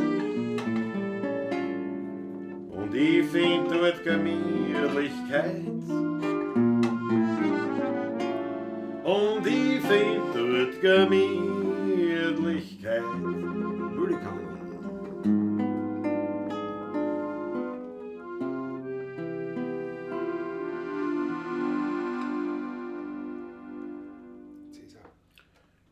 Speerstunde schreit der Ober. Speerstunde schreit der Ober. Jetzt doch endlich. Ja, was denn? Doch ich mir gestern aufstehen, schon gar nicht so nach Hause gehen. Ich trinke jetzt noch eine Flasche Wein. Ja, sieht man jetzt ein bisschen mit einer gefälligen Ding. Erst am der mich mit dem Mühle kam und schäbert. Jetzt für mich Zeit, nach Haus zu gehen. Denn sowieso bin ich vom Weindal ganz schön deppert. Alles was ich anschaue, nur ein doppelt sehen. Erst wenn der Milchmann mit dem Mühle kam und schäbert, bin ich fürs Bett erst richtig schwer. Wenn eine Alte von der Zorn am Dach klettert, denk ich an Goethe, dreh mich um und her, nichts mehr, na, na.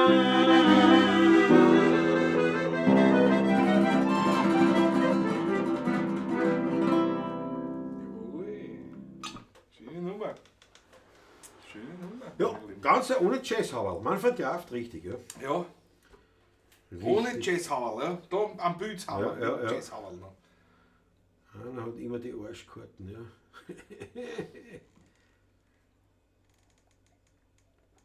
Jawohl. Einmalig, ja. Ich habe eigentlich nur das quasi nicht direkt in die Abschlussnummer rübergeleitet, weil ich ja noch was im Glas habe. Jetzt haben wir gedacht, das trinken aus und dann kommen wir eigentlich zum Schluss. Was haben wir die Woche? Wie gesagt, am Freitag der Nussenkiller. Der Nussenkiller, ja. Das war es ja schon wieder. Sonstige zartärztliche Besucher, was du? Ja, gut, da haben jetzt die Leute nichts davon. Gell? Aber ja. Ja. Und ja.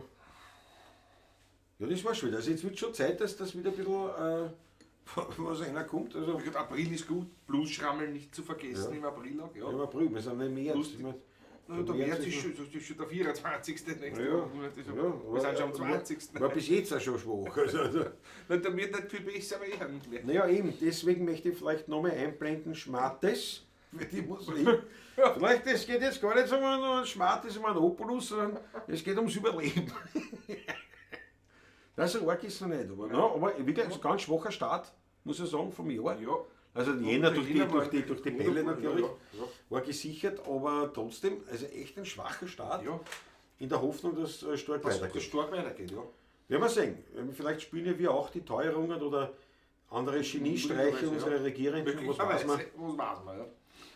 Was weiß man, ja. Leider sind wir kein Energieunternehmen, nicht? Weil dann Wir- würde man jetzt. Streichen Rekordgewinne ein momentan, also sondergleichen, Das ist, ja. alle zusammen, nicht? Ja. Also, egal wer. Ja, also schon, dass wir Es leider ist- nicht in dieser Branche sind, wir sind in einer anderen und da können wir also nicht einfach sagen, die Karten kostet jetzt, also kostet bei uns selten was, aber ich sage nicht, kostet dreifache, Jetzt machen wir das Zehnfache, statt Eintritt plus haben wir glaube ich 22 oder 24 oder haben wir 500. 200. Machen wir jetzt 200 Ja. Euro. Der Punkt Da ist, wird gar der, keiner mehr kommen. da wird keiner kommen, ne? Das ist ja der Unterschied.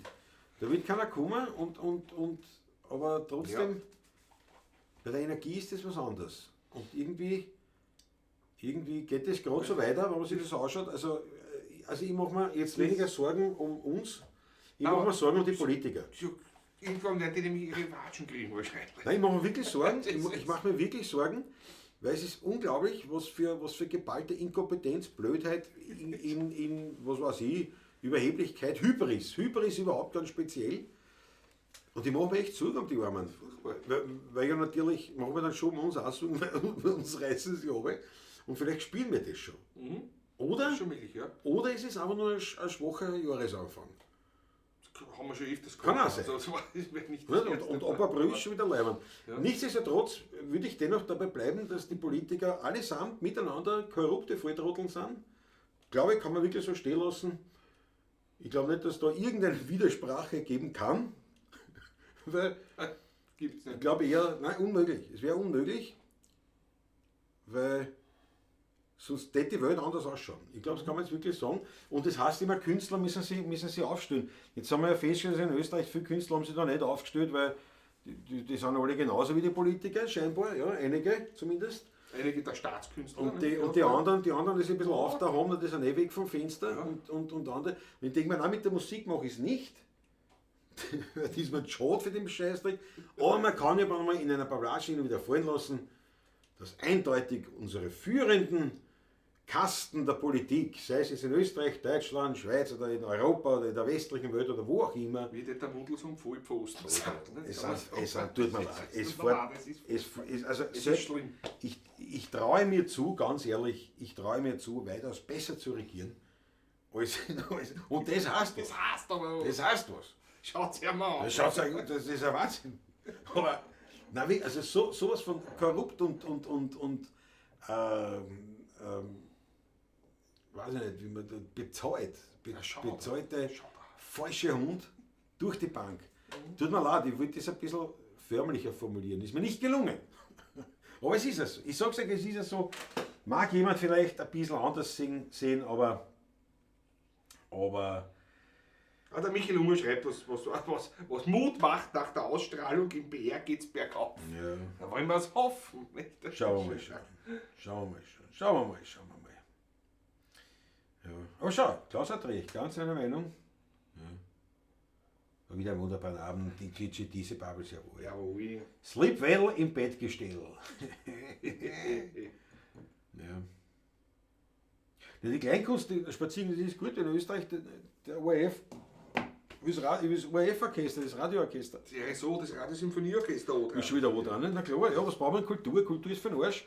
Wenn wir doch diese Vollpfosten haben, diese vollgefressenen und der wirklich ein absoluter Hybris leidenden Idiot, ich finde keine Worte, es tut mir leid, es ist wahrscheinlich sogar strafbar, was man da macht, aber es ist durch. Und damit meine ich in keinster Weise das Ideologische. Nein. Weil du kannst sagen, ja gut, einmal ist halt so einer und einmal ist so einer und über andere Ideologie, andere Weltanschauung, ja gut, dass man da jetzt nicht zusammenpasst, das war immer schon so. Aber jetzt sind sie ja wirklich, das ist ja unpackbar, wie blöd man sein muss. Blöd. Nicht einmal unfähig oder blöd, Na, ungebildet, schwach, krank im Schädel. Ich weiß es nicht, was man sagen soll, aber nein, so, klasse, beruhig dich. Hauptsache Wein, da steht es drauf. Gott sei Dank. Warum diese Aufregung? Weil es immer schwieriger wird, natürlich auch für uns an. Und ich sehe eigentlich keinen Grund dafür, außer wirklich schwachmatische, idiotische Pseudo-Lösungen für irgendwas oder was weiß ich was. Aber ja, wie gesagt, ich mache mir dennoch Sorgen um die Politik, weil ich bin ja trotzdem ein Menschenfreund. Und ich sehe schon noch durchaus menschliche Züge in manchen Politikern. Fällt schwer, manchmal, weil du wirklich denkst, das gibt es nicht, das kann gar nicht, dass das aus diesem Genpool hervorkommen sein, so eine Idiotie. Aber ich sehe es noch und ich mache mir wirklich Sorgen, dass irgendwann einmal Herrschaften von der Straße, nenne ich es mal so, also nicht solche hochkulturell gebildeten wie wir, sind, ne? sondern simpler gestrickte Menschen. Ja. Irgendwann mit die Heigabeln, Sensen und sonstigen ausrücken. Und ich werde daneben stehen und sagen, ich verstehe es. Und du kannst heute schon als Politiker in Österreich nicht mehr vor die Tür gehen ohne Security, ja, also als Spitzenpolitiker. Ja. Das hat es nie gegeben. Das hat es nie gegeben früher bei uns. Das fällt ihnen aber gar nicht auf. Nein, ist ja wurscht. Geld ruiniert die Welt. Ja. Spaziergang, aber ich sage dir was, das stimmt nicht. Das stimmt wirklich nicht. Es spielt zwar mit und wir wissen schon, das Ganze mit Geld ist, aber es gibt oder die meisten Reichen sind gute Menschen, muss so sein, weil sonst war die Welt schon längst komplett im gegangen. Ja. Also ohne denen ging es gar nicht. Ich glaube, das Problem ist nicht das Geld, das Problem ist die Gier. Weil Geld hat es immer gegeben, ob jetzt als gedruckter Form oder in anderwertiger Art oder als Muscheln oder sonst. Aber irgendeine Art von Geld hat es immer gegeben und es war nicht immer so, dass dann die Leute so schier waren. Erst wenn irgendeiner gekommen ist und neidig war. Ja, und das sind einfach und das Problem ist halt, wir haben durch diese negative Auslese, die sich in den letzten Jahrzehnten gebildet haben, wir wirklich einfach Volltrotteln, Apparatschicks an die Spitzen der Gesellschaft und der politischen. Und die sind nicht aufgekommen, weil sie halt immer brav da halt mitgegangen sind. Und die haben ja nie was kakelt, die haben noch nie irgendwas gemacht, die wissen ja gar nicht, was los ist. Das ist heutzutage, der Politiker ist ein Berufspolitiker geworden. Der ist eben von klein auf, wenn man so will, in der Schule zur Politik erzogen worden. Ja. Und das war es aber. Das kann ja nichts. Ne? Das ist zu wenig, um ein Land zu regieren. Ja, ist wirklich. Wirklich.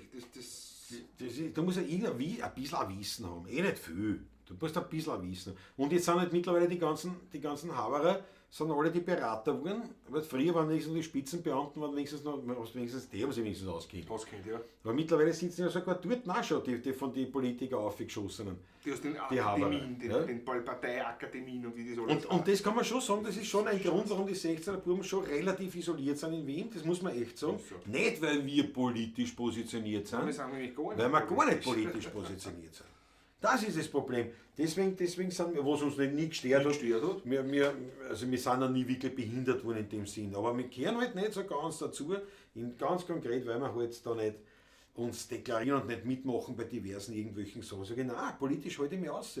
Aber es ist halt jetzt auch so, ich halte mir jetzt auch politisch raus, aber es ist nur einmal Fakt, dass definitiv in jeder Hinsicht, und das kann nicht einmal mehr einer widerlegen, dass wir von Volltrotteln regiert werden. Da rede ich nicht nur von Österreich. Das ist unpackbar. Der Alexander Hauser schreibt schon, der weiß von was er redet.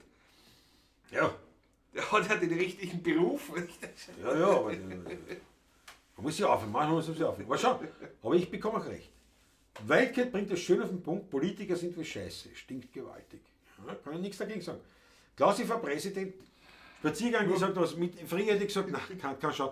Jetzt denke ich mir, weißt du was, das bringe ich auch zusammen. Wirklich, locker. Und zwar ganz gemütlich. Ganz gemütlich. Egal, ob es jetzt um einen Van der Bell geht oder um einen anderen Präsident, es ist vollkommen wurscht.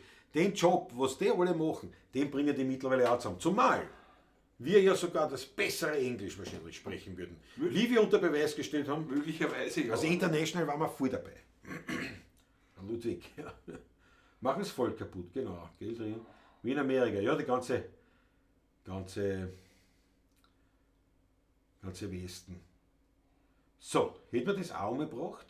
Wichtig, muss man ja sagen. Kommen wir zu wichtigen wer weiß. Dingen, kommen wir zur Musik. Ja. Man kann schon, ja, aber hier mit Namen zu politisieren, sollten wir auslassen. Sieht jeder anders. Lassen wir den Abend gemütlich ausklingen. Zu Maggie. Maggie hat den Namen gebracht. Motorhead? Immer wieder was anderes. Achso, Ludwig. Also, ja, hast du was recht, die Andrea. Da ist er entspannt. Ja, da gibt es genug Menschen, die den Politikern hinterherrennen. Die Werte der Menschlichkeit, ja, das ist halt das. Das ist halt das. Mich stört das so, dass man überhaupt nicht da zusammenhalten will und kann. Und das alles, und auch in der Kunst, weil das vorher auch das Thema war, in der Kunstszene, egal, das ist so dermaßen politisch, das könnt ihr euch gar nicht vorstellen. Das könnt ihr euch gar nicht vorstellen, um was da alles geht.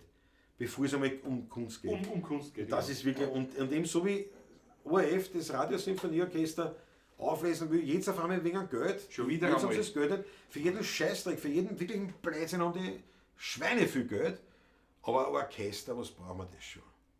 Und da siehst du, was für erbärmliche, geistige Armutskerlen in diesen Institutionen sitzen die da. Das ist halt.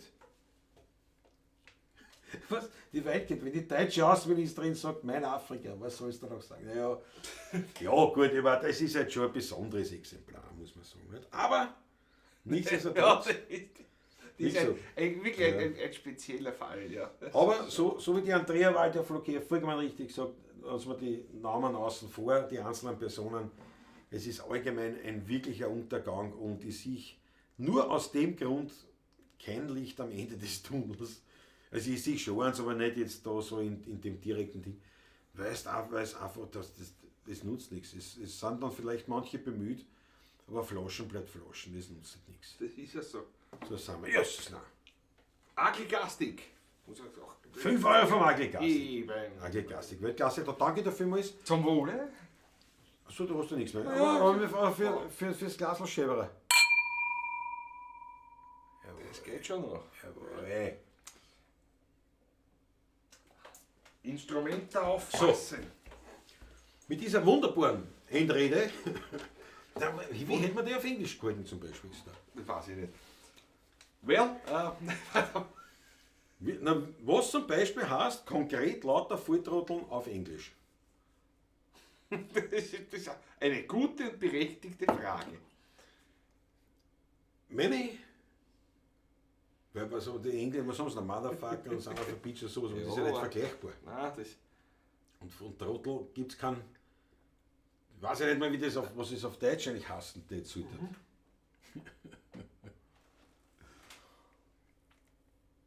Ja. Das ist, weiß ich nicht, auf Englisch, das ist eine Herausforderung. Aber LGBT, LGBT ist wieder was anderes. ist was anderes. ChatGPT wird uns die Lösung bringen. Wir werden einmal eine Pavlatschen nur von der künstlichen Intelligenz. Machen wir einmal. Lass uns machen. Schauen wir, vielleicht ist es wirklich intelligent. Lass uns machen. Jedoch die Musik Die dazwischen, Musik dazwischen wird nicht funktionieren. die ist garantiert AI-frei. Das ist so, ja. Und so wird es auch bleiben.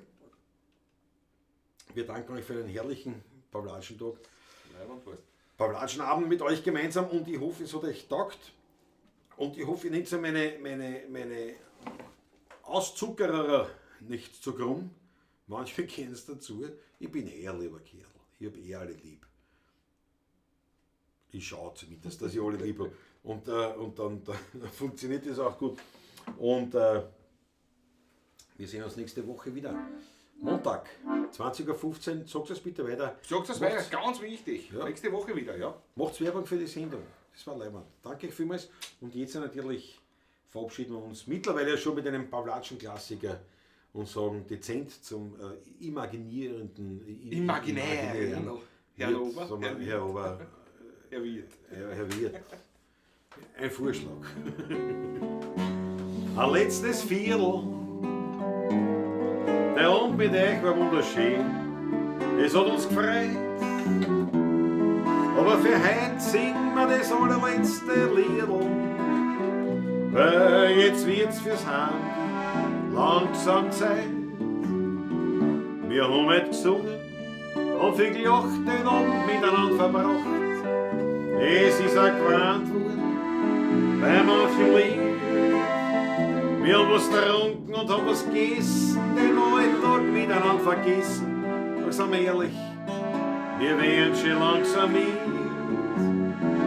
Herr Wirt, der Vorschlag. Ein letztes Viertel. Der Abend mit euch war wunderschön. Es hat uns gefreut. Aber für heute singen wir das allerletzte Liedl. Weil jetzt wird's fürs Heim langsam Zeit. Und wie ich bei meinem letzten Viertel sitz, denk ich an meine blöden Witz, an die schönen Wienerlieder und an die Gemütlichkeit. Wir haben die Poststunde gesungen viel, gegen End wird's langsam still. Und so hat auch jede Stimmung ihre Zeit. Er wird ein Vorschlag. Ein letztes Viertel. Der Abend mit euch war wunderschön. Das hat uns sehr gefreut. Aber für heute ist das allerletzte Liedl. Weil jetzt wird's fürs Heimgehen langsam Zeit. Jetzt wird's fürs Heimgehen langsam Zeit.